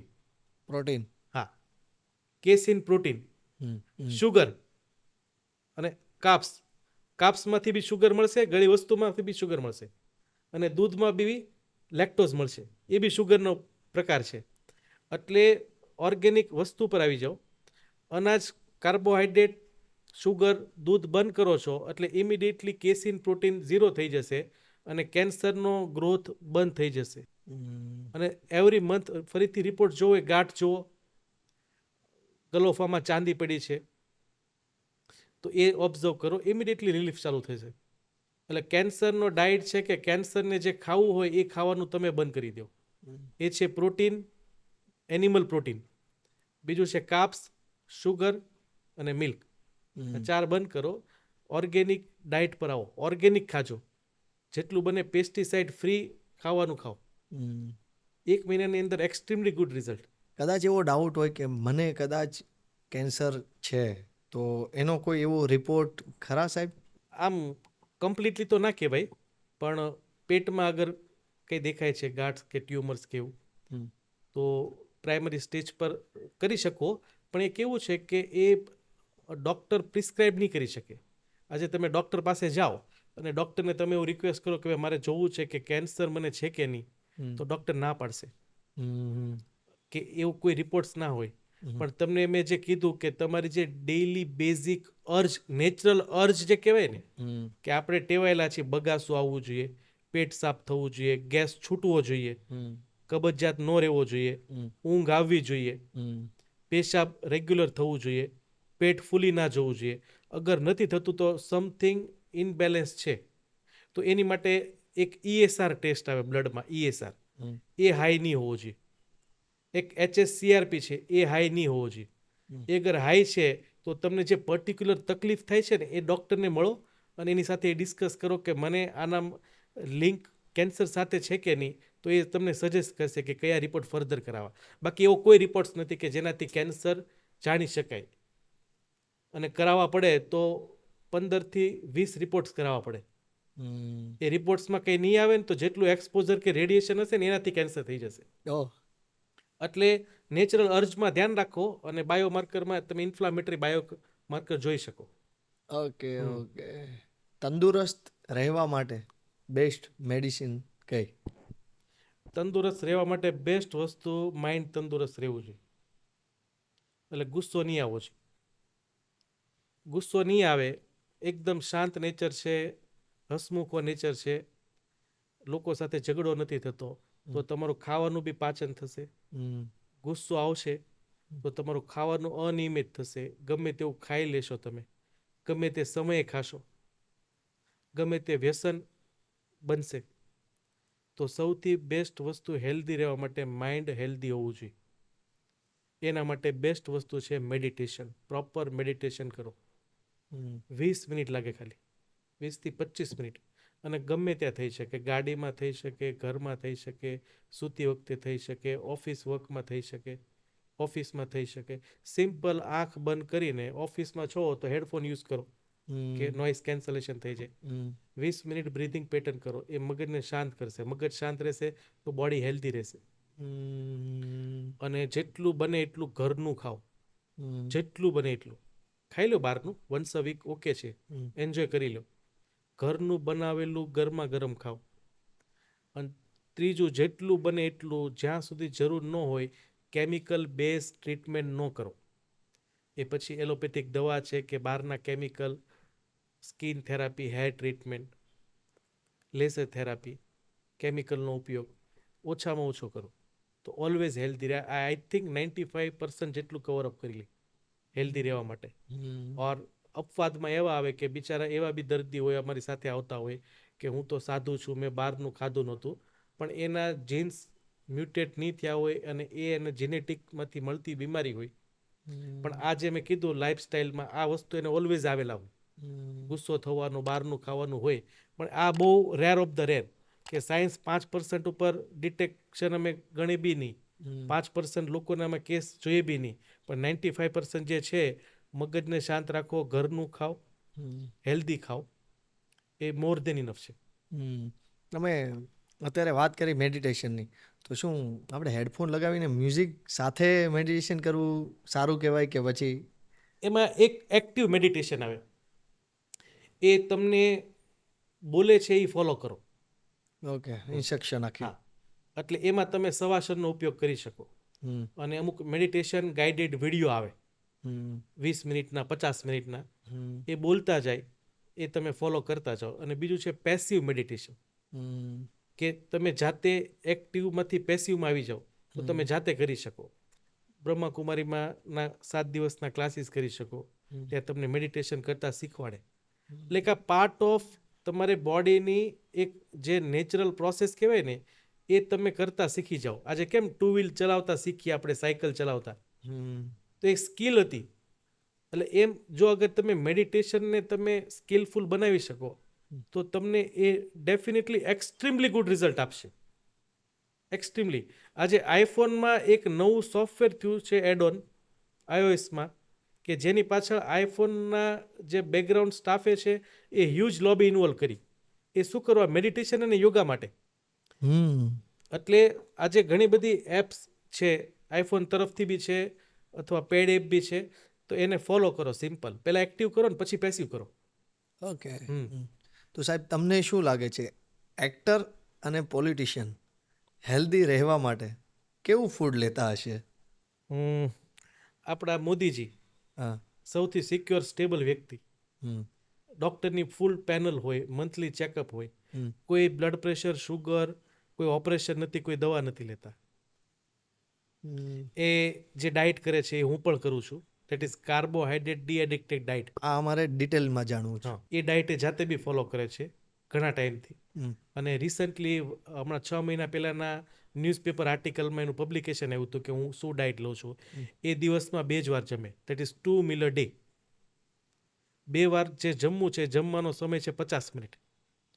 એના પછી ક્યારે બી ભૂખ લાગે છે તો લીંબુ પાણી, black tea, black coffee. Second, જે આપણે ફિલ્મ એક્ટરની વાત કરીએ તો એ ટોટલ ઓર્ગેનિક ડાયટ પર આવ્યા છે, રો વિગન ડાયટ પર. વિગન. એટલે એ બી સમજ્યા છે, કેમ કે એ લોકો એના બોડીને બહુ લવ કરે. આપણે તો નહીં કરીએ, કેમ કે એને તો એ યુઝ ટુ ઇન્ડસ્ટ્રીમાં છે. એટલે એ લોકોએ તો ટેવ બી પાડી છે. આજે અક્ષય કુમાર છે, 5 વાગ્યા પછી નથી જમવાનું, સવારે 4 વાગે ઉઠવાનું છે. એટલે આજે જે બહારની આપણે જે બોલિવૂડ ઇન્ડસ્ટ્રી કે પોલિટિશિયન કે જે બી હાઈ કોર્પોરેટ વ્યક્તિ છે, તો એનો તમે ડાયટ જુઓ ને તો એ નેચરલ ઓર્ગેનિક વિગન ડાયટ છે, રો પ્લાન્ટ બેઝ. ઓકે. પણ શું થાય, એ જ લોકો આપણને મિસગાઈડેડ કરે. જેમ કે આલિયા ભટ્ટ, એ ખુદ શુગર નથી ખાતી, ક્યારે બી નહીં, પણ એ ફ્રૂટી વેચે છે. એટલે આ બધું ભ્રમિત થાય છે. એટલે બેઝિક સમજવું પડશે અને આપણા જે વડવાઓની જે આપણી એન્શિયન્ટ ડાયટ છે એને જ સ્ટીક રહો. જે લોકોને બ્લડ પ્રેશર એટલે કે બીપી આવે છે, તો એ લોકોએ નમક ખાવું જોઈએ કે નહીં? ખાવું જોઈએ. સૌથી બેસ્ટ નમક સેંધવ નમક. કોઈને બીપી હોય તમારા ઘરમાં તો શું કરવાનું? સેંધવ નમક, સફેદ નમક અને સંચળ, બ્લેક સોલ્ટ જે કહેવાય, એ ત્રણેયને 30% મિક્સ કરી દો. ઓલવેઝ ખાઓ. નમક છે ને પાણી હોલ્ડ કરે લોહીમાં. એટલે આપણા શરીરમાં 5 લીટર લોહી હોય, એ 5.5 કે 6 લીટર થઈ જાય. એનાથી બીપી વધે. પણ એક એવું છે નમકનો મોટો ભાઈ, એ છે ગળી વસ્તુ. નમક જે છે ને, આપણે નમક બોલીએ તો એ નમક પેશાબમાંથી, પરસેવાથી અને ગેસ છોડીએ ને એનાથી બહાર જતું રહે. એટલે એનું વોલ્યુમ રહે નહીં શરીરમાં. એટલે પ્રેશર, તમે મીઠું ખાધું હોય ને તો બીપી વધશે, પેશાબ કરશો, પરસેવો થશે એટલે ઘટી જશે. પણ ખાંડ જે શુગર છે ને, એ શુગર છે ને બહાર નહીં નીકળી શકે, અંદર જ રહેશે. અંદર જ રહી. એ શુગર જશે લીવરમાં. હવે લીવરને છે ને એ શુગરવાળું બ્લડ ધક્કો મારવો પડશે. એટલે એની માટે હૃદયને કહેશે કે તું ફોર્સ કર, એનાથી બીપી વધશે. એટલે 10 દિવસનો ટ્રાયલ લો, બ્લડ પ્રેશરવાળા દર્દી 10 દિવસ મીઠું બંધ કરીને બીપી ચેક કરો કેટલું છે, અને 10 દિવસ ખાંડ, ગોળ, મધ બંધ કરીને જુઓ કેટલું બીપી છે. તો જવાબ આવશે શુગર બંધ કરશો તો બીપી ઘટશે. એટલે એક ભ્રમ છે. પણ હા, મીઠું એક્સેસ નહીં યુઝ કરાય, અને તમે યુઝ કરી શકો, પણ એવું નહીં. Cut off. That is a natural component આપણા શરીરનો. એ નેચરલ વસ્તુ છે, અને શુગર છે ને અનનેચરલ છે. એટલે શુગર, બીપી વધારે, નહીં કે નમક. કોઈ લોકોનું બ્લડ પ્રેશર એકદમ લો થઈ ગયું છે, ચક્કર આવીને પડી ગયા છે, તો એમને શું આપણે કેડબરી ખવડાવવી જોઈએ કે પછી લીંબુ પાણી પીવડાવવું જોઈએ? સૌથી પહેલાં તો બીપી લો થઈ જાય એટલે માણસ જ્યારે પડી જાય છે ને, એટલે એનો મતલબ સીધો એવો થાય કે મગજમાં લોહી મળતું બંધ થઈ ગયું. આવા ટ્રાફિકવાળા પોલિટિશિયનો કે જે કોન્સ્ટન્ટ સ્પીચ આપતા હોય, એવા આર્મી ઓફિસરો કે પોલીસમેનો કે જે તડકામાં કામ કરતા હોય, તો શું થાય કે ગ્રેવિટીના ફોર્સના કારણે મગજમાંથી બધું લોહી નીચે આવે. પહેલી બેસ્ટ વસ્તુ, સુવડાવો ને પગ ઉપર કરી દે.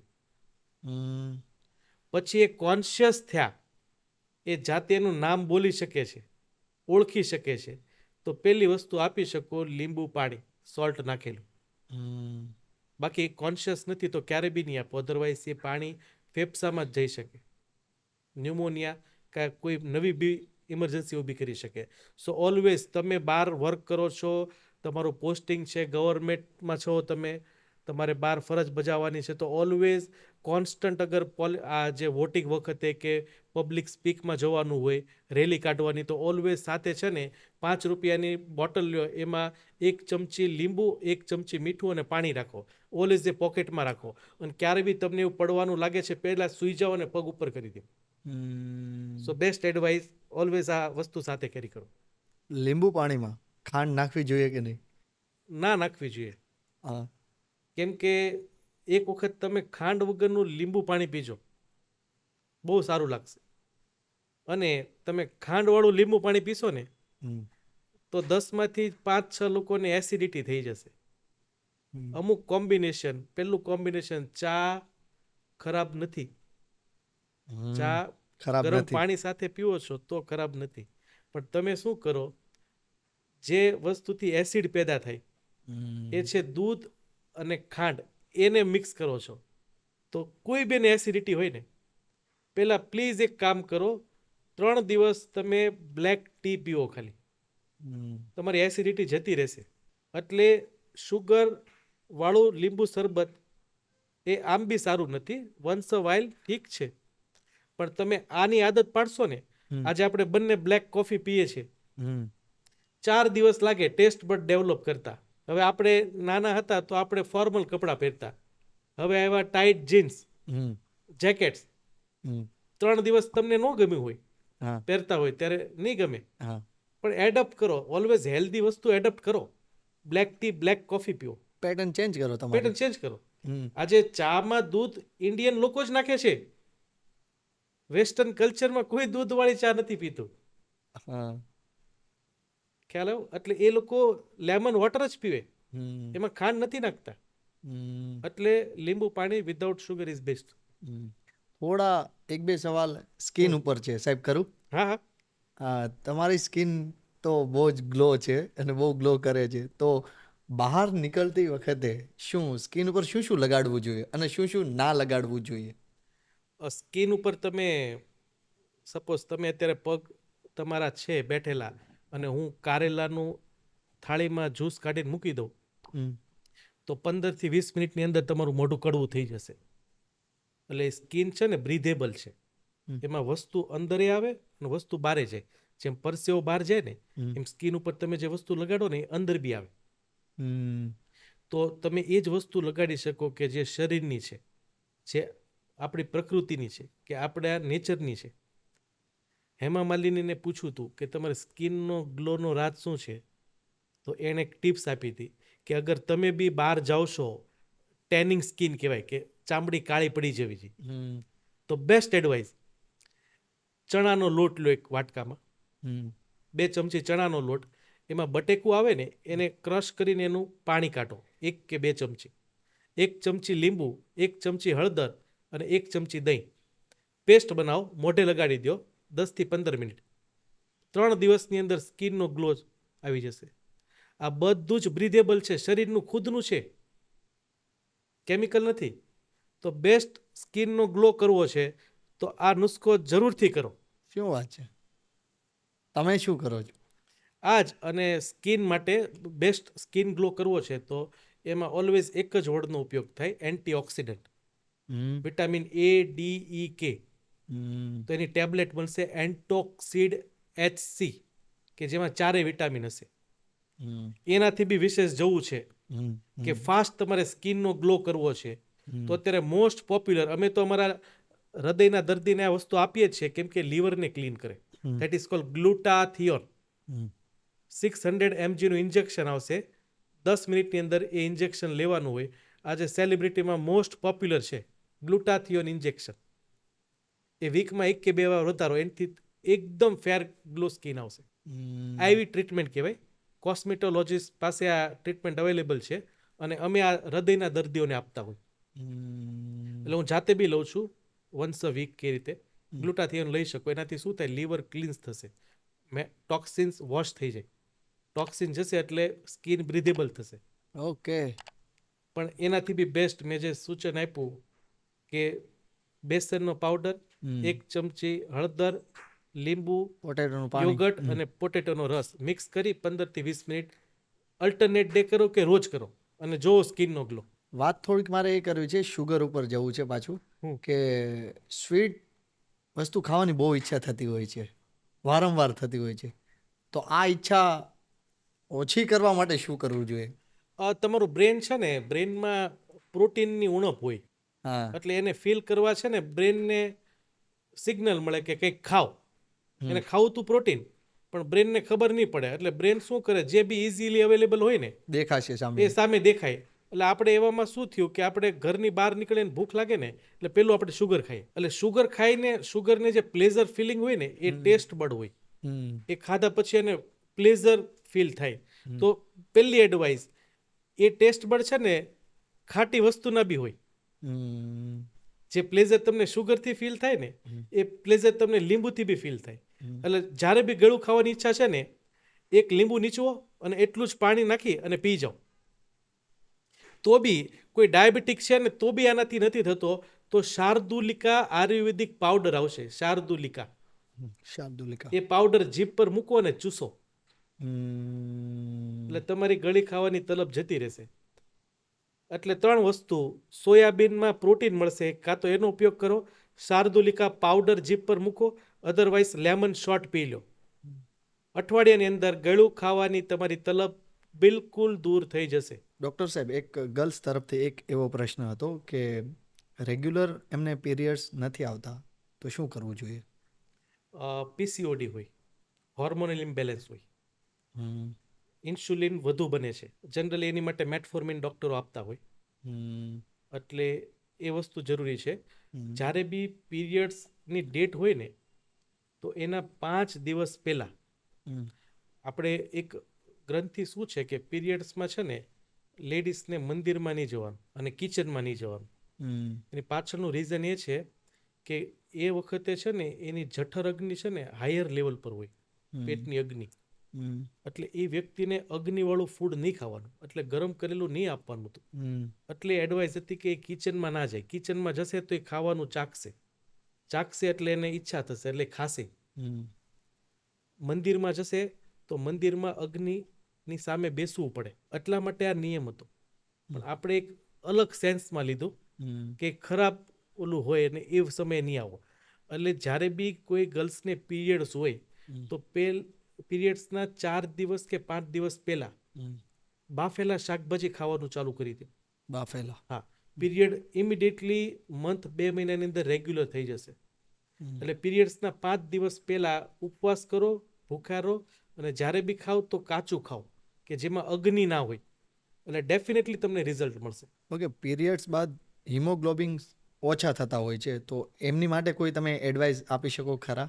એમાં શું થાય કે પહેલાના સમયમાં ફિમેલને પીરિયડ્સ હોય ને એટલે મોસ્ટ ઓફલી તો આપણું જે બેકગ્રાઉન્ડ કલ્ચર છે તો એમાં ફિમેલ્સ ઘરે બેસતી હોય, એટલે એક એલ શેપ પોઝિશન હોય, એટલે ફ્લો ઓછો હોય. પણ આજકાલ કેવું થઈ ગયું કે બહાર જવું, એક્ટિવા ચલાવવી, લિફ્ટ યુઝ કરવો, દાદર ચડવા, હલન ચલન કરવું, એટલે એક લિક્વિડ મોબિલિટી થાય, એટલે પીરિયડનો ફ્લો વધી જાય. એટલે પીરિયડ્સનો ફ્લો વધે એટલે હિમોગ્લોબિન લોસ થાય, એટલે ઇમિડિયેટલી એનું 1.5 થી 2 ગ્રામ હિમોગ્લોબિન ઓછું થઈ જાય. સો બેસ્ટ એડવાઇસ ચણા અને ગોળ, આયરન. કાચા. હા, કાચા શેકેલા કે કાચા કોઈ બી ચણા કે ડાળિયા કવર સાથે, અને ગોળ સૌથી બેસ્ટ. અને એનાથી બી બેસ્ટ ફિંડલા, હિન્દીમાં ડિંડલા કહેવાય, ડ્રેગન કેક્ટસ. જે આપણે થોર આવે ને ગામડામાં જમીનની બાઉન્ડ્રીમાં આપણે થોર વાવતા કાંટાવાળા, એની પર કાંટાવાળું ફ્રૂટ થતું, ફિંડલા. તમારા સિટીમાં મળતા હોય, ઓનલાઈન મળતા હોય, ગમે ત્યાં 3 થી 4 ફિંડલા લો, 1 ગ્લાસ પાણી નાખો, ક્રશ કરી મરી કે મીઠું નાખીને પી જાઓ. બેસ્ટ આયરન હિમોગ્લોબિન વધારવા માટેનું ફ્રૂટ્સ. આ 2 વસ્તુ ઓલવેઝ કરો. અને આ જ્યારે સમય હોય છે ત્યારે કેવું ફૂડ લેવું જોઈએ એમના વિશે કઈ વાત? હા, એ જ કીધું કે અગ્નિ જેનાથી નહીં વધે, એટલે રાંધેલામાં અગ્નિ વધેલી હોય. એટલે પીરિયડ્સના 4 દિવસ પહેલા અગ્નિયુક્ત પદાર્થ ફૂડ નહીં લો, કાચું ખાઓ. ઓલવેઝ તમારા મૂડ, તમારા હોર્મોન બેલેન્સમાં આવશે અને તમારા પીરિયડ્સ નોર્મલ રહેશે. બાકી આ માન્યતા છે કે એ સમયે એને મંદિરમાં કે રસોઈમાં નહીં જવાનું. એનું બેઝિક રીઝન આ હતું કે જ્યાં અગ્નિનો પ્રકટ વધુ હોય એ વસ્તુ એને યુઝ નહીં કરવાની. એટલે એને કાચું ખાવાનું, રાંધેલું નહીં. મારે થોડીક વાત એવા એજ્યુકેશન ઉપર વાત કરવી છે કે ખાસ કરીને વાત કરું તો સેક્સ એજ્યુકેશન વિશે. તો તમને શું લાગે છે સેક્સ એજ્યુકેશન વિશે શું કહેવા માંગો છો? સેક્સ તો બોડીનો પાર્ટ છે. હમ, 1000માંથી એક વ્યક્તિ હશે આજના સમયમાં હમ, કે એ અનમેરિડ હોય. હમ, સેક્સ એ બોડીનો પાર્ટ છે. હમ, તો આજે તમારા બાળકને તમે ખવડાવવાનું શીખવાડો છો, સ્વિમિંગ શીખવાડો છો, સાયકલિંગ શીખવાડો છો, હમ, અને આપણે એના બેકગ્રાઉન્ડ હિસ્ટ્રીમાં આપણે પાયોનિયર હતા સેક્સ એજ્યુકેશનમાં. કામસૂત્ર આપણે ત્યાં લખાણું છે. હમ, પણ આજે શું થાય કે કોઈ વ્યક્તિને સડનલી ખબર નહીં હોય, એજ્યુકેશન નહીં હોય ને, અને સડનલી કદાચ આ બાળકો જોવે હમ, તો એને એટલું પ્લેઝર ફીલ થાય હમ, અને એના હોર્મોન એટલી હદે ખરાબ થાય હમ, એ ફરીથી જોવે. ત્યારે આપણે કેમ જે વસ્તુની મોમેન્ટથી આપણને ખબર જ નથી કે પ્લેન હોય તો પ્લેનનું એક્ઝિટ નહીં દબાવવાનું, એક્ઝિટ પર નહીં જવાનું, કે એને ખોલવાનું નહીં, તો ઇમિડિયેટલી શું થાય કે લોકો શોક લગાવે આપણી ઉપર અને આપણા અંદર કંઈક બીજું જ ઇમ્બેલેન્સ થઈ જાય. એમ દરેક વસ્તુનું નોલેજ અગર જો હોય તો જે ઇમિડિયેટલી જે હોર્મોનલ ઇમ્બેલેન્સ થાય ને એના જ થકી આજે યંગસ્ટરોમાં હમ, કે જે ટીનેજના લોકો છે સ્કિન પર પિમ્પલ્સ આવવા મળ્યા, ફિમેલને હેર ગ્રોથ થવા મળ્યો. કેમ કે આ લોકોએ છે ને એજ્યુકેશન નથી ને સડનલી આ વસ્તુ ટ્રિગર થઈ બાય ઇન્ટરનેટ, બાય વેબસાઇટ, કે આ લોકોએ જોયું. હમ, એટલે જરૂરી છે એના ઉપર તો મૂવી બી બન્યું છે અને આપણે એ સંસ્કૃતિમાંથી આવીએ છીએ એટલે બેઝિક નોલેજ સેક્સનું હોવું જરૂરી છે. હમ, કે જેવાય બેડ ટચ, ગુડ ટચ, હમ, કે જેનાઇટલ ગ્રોથમાં, જેનાઇટલ પ્રોડક્ટિવિટીમાં શું ફેરફાર થાય અમુક ઉંમર પછી, હમ, ત્યારે શું મેનેજ કરાય હમ, અને એ મેનેજ કરવા માટે શું શું વસ્તુ હેલ્ધીલી કરી શકાય. તો હા, સેક્સ એજ્યુકેશન ઇઝ નીડેડ. હમ. આપને બહુ ઓછું મળી રહ્યું છે આ એજ્યુકેશન કે કંઈ ફેરફાર થવો જોઈએ, આમાં મળવું જોઈએ વધારે? ત્રીજા કે ચોથા સ્ટાન્ડર્ડથી હોવું જ જોઈએ હમ, કે ભાઈ ફિમેલ ઓર્ગન શું છે, મેલ ઓર્ગન શું છે, બાળકોનો જન્મ શું થાય છે, હમ, કે જે પ્લેઝર ફિલિંગ હોય, કે આજે મેન્સ્ટ્રુઅલ સાયકલ હોય, કે સીમેન ઇઝેક્યુલેશન છે, બાળકોમાં જે વીર્યનું સ્ખલન થાય છે હમ, તો ત્યારે શું કાળજી રાખવી જોઈએ, હમ, એ નહીં થાય એના માટે શું કરવું જોઈએ, હમ, પીરિયડ્સ આવે છે તો શું કરવું જોઈએ, પીરિયડ ઇરેગ્યુલર છે તો શું કરવું જોઈએ. આજે બધી વસ્તુ જવાબદાર છે હમ, એટલે હોવું જોઈએ. અને હું તો એવું કરું કે આ વસ્તુ થર્ડ સ્ટાન્ડર્ડમાંથી આવી જવી જોઈએ. હમ, કેમ કે આજે 5મા 6ઠા ધોરણના બાળકને યુટ્યુબ, ઇન્સ્ટા, ફેસબુક યુઝ કરતા આવડી ગયું છે. હમ.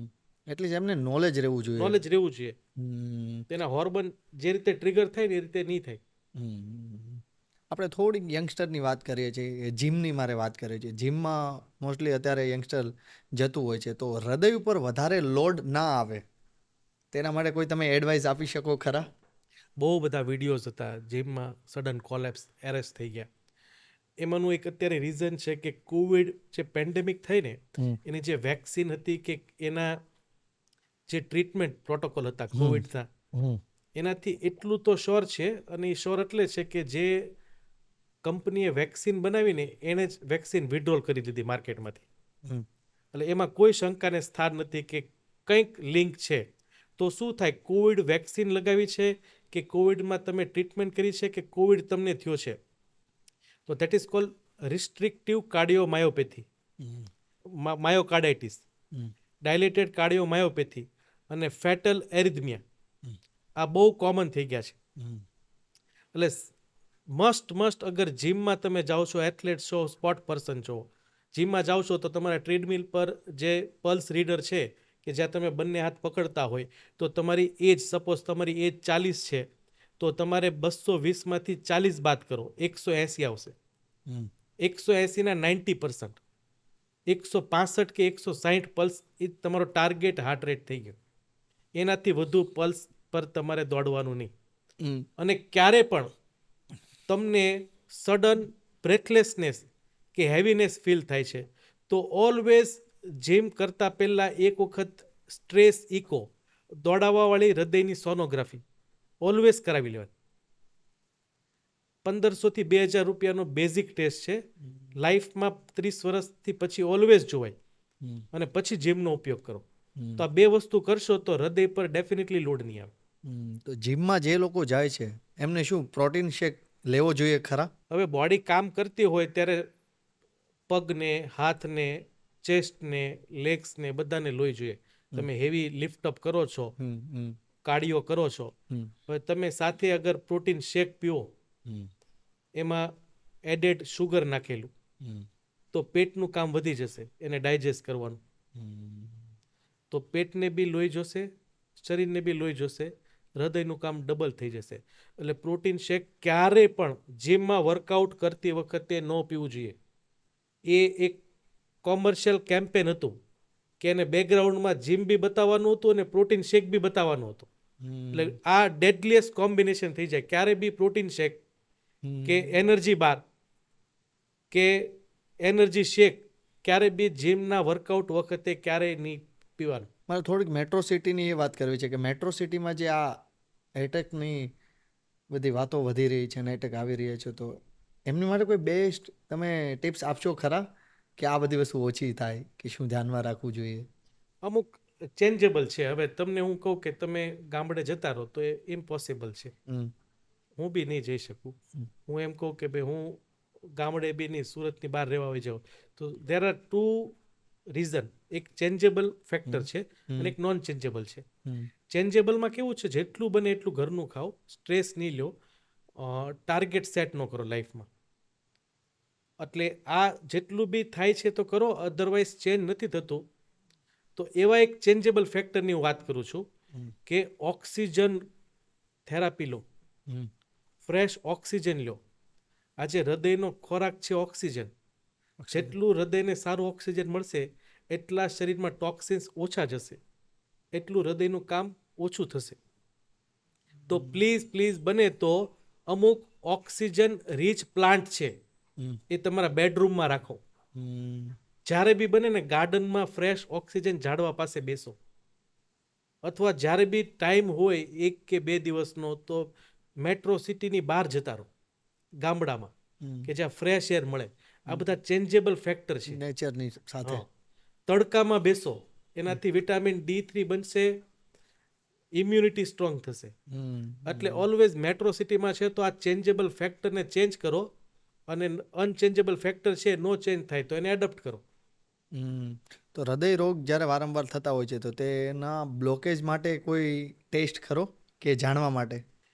35 વર્ષથી મોટી ઉંમર છે, તમે રિસ્પોન્સિબલ પર્સન છો, ઘરમાં તમારો ઇમ્પોર્ટન્ટ રોલ છે, વારંવાર હૃદયના એટેકના ન્યૂઝ સાંભળીને ચિંતા થાય છે.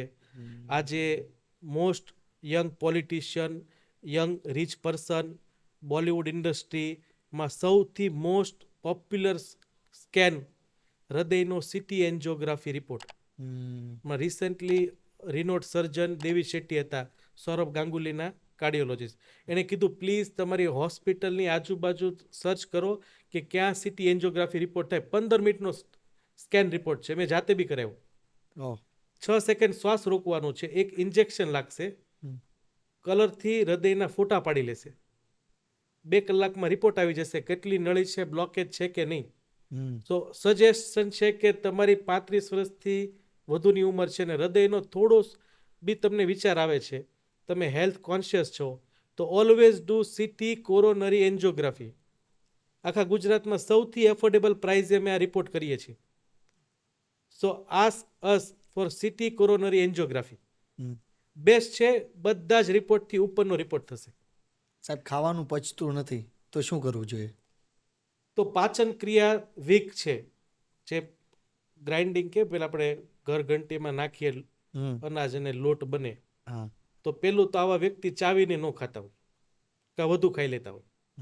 એટલે આપણો ઇનલેટ છે મોઢાથી નાખવાનો અને આઉટલેટ એ સાથે કમ્પેરેટિવ કામ નથી કરતા, એટલે આવા વ્યક્તિને કબજિયાત રહેતું હોય.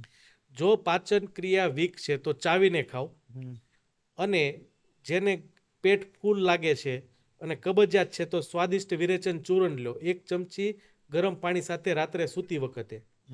અને સૌથી બેસ્ટ એડવાઇસ કે અજમા, જીરું, વરિયાળી અને સૂકા ધાણા એક ચમચી 2 લીટર પાણીમાં નાખો, પાણીને ગરમ કરો, 1 લીટર પાણી થઈ જાય છે, એ જ પાણી પીવો. ઓકે. પેટ ફૂલતું હોય, ગેસ થતો હોય, એસિડિટી થતો હોય, મહિનાની અંદર ટોટલ ગાયબ. એટલે પાચન ક્રિયા સુધારો, કોન્સ્ટિપેશન અટકાવો અને આ ત્રીજી હેક્સ કરો, ઓલવેઝ ફાયદો થશે. આ પોડકાસ્ટના થોડા અંત તરફ મારે જવું છે. ડોક્ટર ભગવાનનું સ્વરૂપ કહેવાય છે, શું કહેવા માંગો છો? સાચું, પણ 30 વર્ષ પહેલા કે જ્યારે ડોક્ટરને ઇન્ટરેસ્ટ નહોતો કે પેશન્ટને હેરાન કરવાના, એટલે હેરાન મતલબ એટલે કે ડોક્ટરને ખબર છે કે આને તાવ આવેલો છે અને અમે ભણેલા છે કે તાવ, ઠંડી, રાયગર સાથે અને પરસેવા સાથે આવે એટલે મેલેરિયા જ હોય. તાવ આવે છે, તાવ જતો રહે છે, પછી વ્યક્તિને ખબર નથી પડતી, તેને ખબર છે વાયરલ છે, પણ મારે હેરાન એટલે એને ભટકાવા છે કે તમે રિપોર્ટ કરાવો, ઉધરસ, શરદી, તાવ સાથે છે તો સીટી સ્કેન કરાવો. પેલો દર્દી કહે છે મને ચાલવામાં દુખે છે, મારી પાસે પૈસા નથી, તો બી એન્જિયોગ્રાફી કરાવો. એટલે ભગવાન હતા 30 વર્ષ પહેલા એક જ ડોક્ટર હતા, માથાના, પેટના, હૃદયના, ગેસના, પગના, બધા. અત્યારે ડોક્ટર એટલે એક પેડ પ્રોફેશનલ પર્સન કે જે તમને આજે કંઈક તકલીફ થાય છે એને ઘટાડે.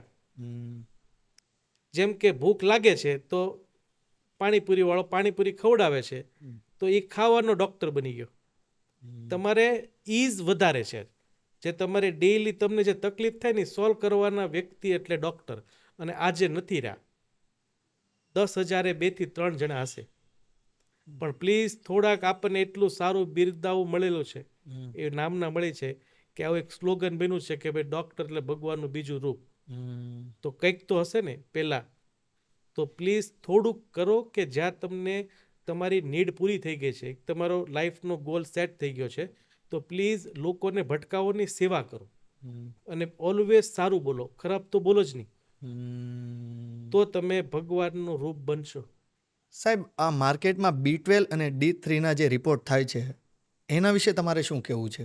B12 અને D3 ની તમે વાત કરી ને, તો સુરતની અગર ટોપ 3 કંપની છે ને, એનું દિવસનું ટર્નઓવર એટલું નહીં હોય એટલું જેટલું B12 અને D3 ના રિપોર્ટના પૈસા થાય અને એની દવાના. તો વ્યુઅર્સને બેસ્ટ સજેશન, B12 અગર ઓછું છે કોઈનું, તો એક જ એવું ઔષધિ છે કે ઝાડ છે સરગવો, કે એમાં પાણીની જરૂર નથી, ખાતરની જરૂર નથી કે પેસ્ટિસાઇડની જરૂર નથી. સરગવાની સિંગને સુકાવો અને એનો પાવડર બનાવી 1 ચમચી ગરમ દૂધ સાથે અથવા ગરમ પાણી સાથે રાત્રે લ્યો, B12 આપોઆપ વધી જશે. અને બીજી વસ્તુ, સવારે ઉઠો છો તો ગરમ પાણી સાથે જે તમારું થૂક છે એને ગળી જાઓ, એ તમારું B12 ફ્રીમાં વધારશે. સેકન્ડ, D3 માટે બેસ્ટ સજેશન, તડકામાં 25 મિનિટ રહો, ફ્રીમાં B12 અને D3 કરેક્ટ કરો, ના કે તમે ઇન્જેક્શન અને દવા પાછળ પૈસા સ્પેન્ડ કરો. અને એક મારો બીજો ક્વેશ્ચન એક અંગત એ પણ હતો કે ચાલો ઓછા પૈસે ઓછું ખાઈને અને એ બધી રીતના વેટ લોસ ઓછો કરવો હોય તો કોઈ એવો ઉપાય તમે આપી શકો ખરા? વજન ઘટાડવું કોને ન ગમે, તો એક એવી બેસ્ટ દવા બતાવું છું કે જેને અમેરિકાની કંપનીએ પેટન્ટ કરી દીધી. દવા અહીંયાથી લોન્ચ થઈ હતી ને પેટન્ટ અમેરિકાએ કરી. સો ઓલવેઝ આ વિડીયો ધ્યાનથી જુઓ. પહેલું છે ફાઇટોલેકા બેરી, હોમિયોપેથિકના ટીપા મળશે 30 ml ની બોટલ. સેકન્ડ છે ફ્યુકસ વેસ અને થર્ડ છે પલ્સેટિલા. 30 ml ની બોટલ લ્યો, સાથે એક 100 ml ની બોટલ લો, 100 ml માં 3 બોટલ નાખી દો, હલાવો, 20 ટીપા અડધા કપ પાણીમાં ખાવાના અડધી કલાક પહેલાં અને રાત્રે પી. 80% લોકોને આ દવા સૂટ થઈ જાય છે. ઇમિડિયેટલી વજન ઘટવાનું ચાલુ, મહિને 3 થી 4 કિલો સુધીનું મેક્સિમમ બેઠા બેઠા કામ કર્યા વગર, ડાયટ કર્યા વગર, ચાલવા વગર વજન ઘટાડશે. સો પ્લીઝ શેર આ વિડીયો કે જે લોકોને ચાલવું નથી, ખાવું કંટ્રોલ નથી કરવો અને વજન ફ્રીમાં ઘટાડવું છે. વન્ડરફુલ આજની આ કન્વર્ઝેશન. અને સાહેબ, ફરીવાર મારા વતી, મારી ટીમ વતી અને જેટલા પણ લોકો તમને જોઈ રહ્યા છે અને વોઇસ ઓફ યોર્સના આ પ્લેટફોર્મ વતી તમારો ખૂબ ખૂબ અમે આભાર વ્યક્ત કરીએ છીએ કે તમે આજે અમારા પ્લેટફોર્મ પર આવ્યા અને અમને આજે ફરીવાર ઘણી બધી માહિતી શેર કરી અને ફરીવાર પાછા તમે આવશો એ બદલ ખૂબ ખૂબ ખૂબ ખૂબ આભાર. ખૂબ આભાર તમારો પણ. અને કોઈ બી, મને એવું ઇન્ટરેસ્ટ છે કે આ વિડીયો જોઈને અગર 1000 જણા જોઈએ છે અને 100 જણા બી આ કરે ને, હાજી, તો આપણા બંનેનું કામ સફળ રહેશે. 100%. એટલે તમે હેલ્ધી રહો, સારા રહો, નિરોગી રહો અને લોકોની સેવા કરો. એ જ આપણો સાચો ધર્મ છે. હમ. અને થેન્ક યુ સો મચ. અને અમે આવા પોડકાસ્ટ બનાવતા શ્યોર રહીએ. Sure. Thank you very much.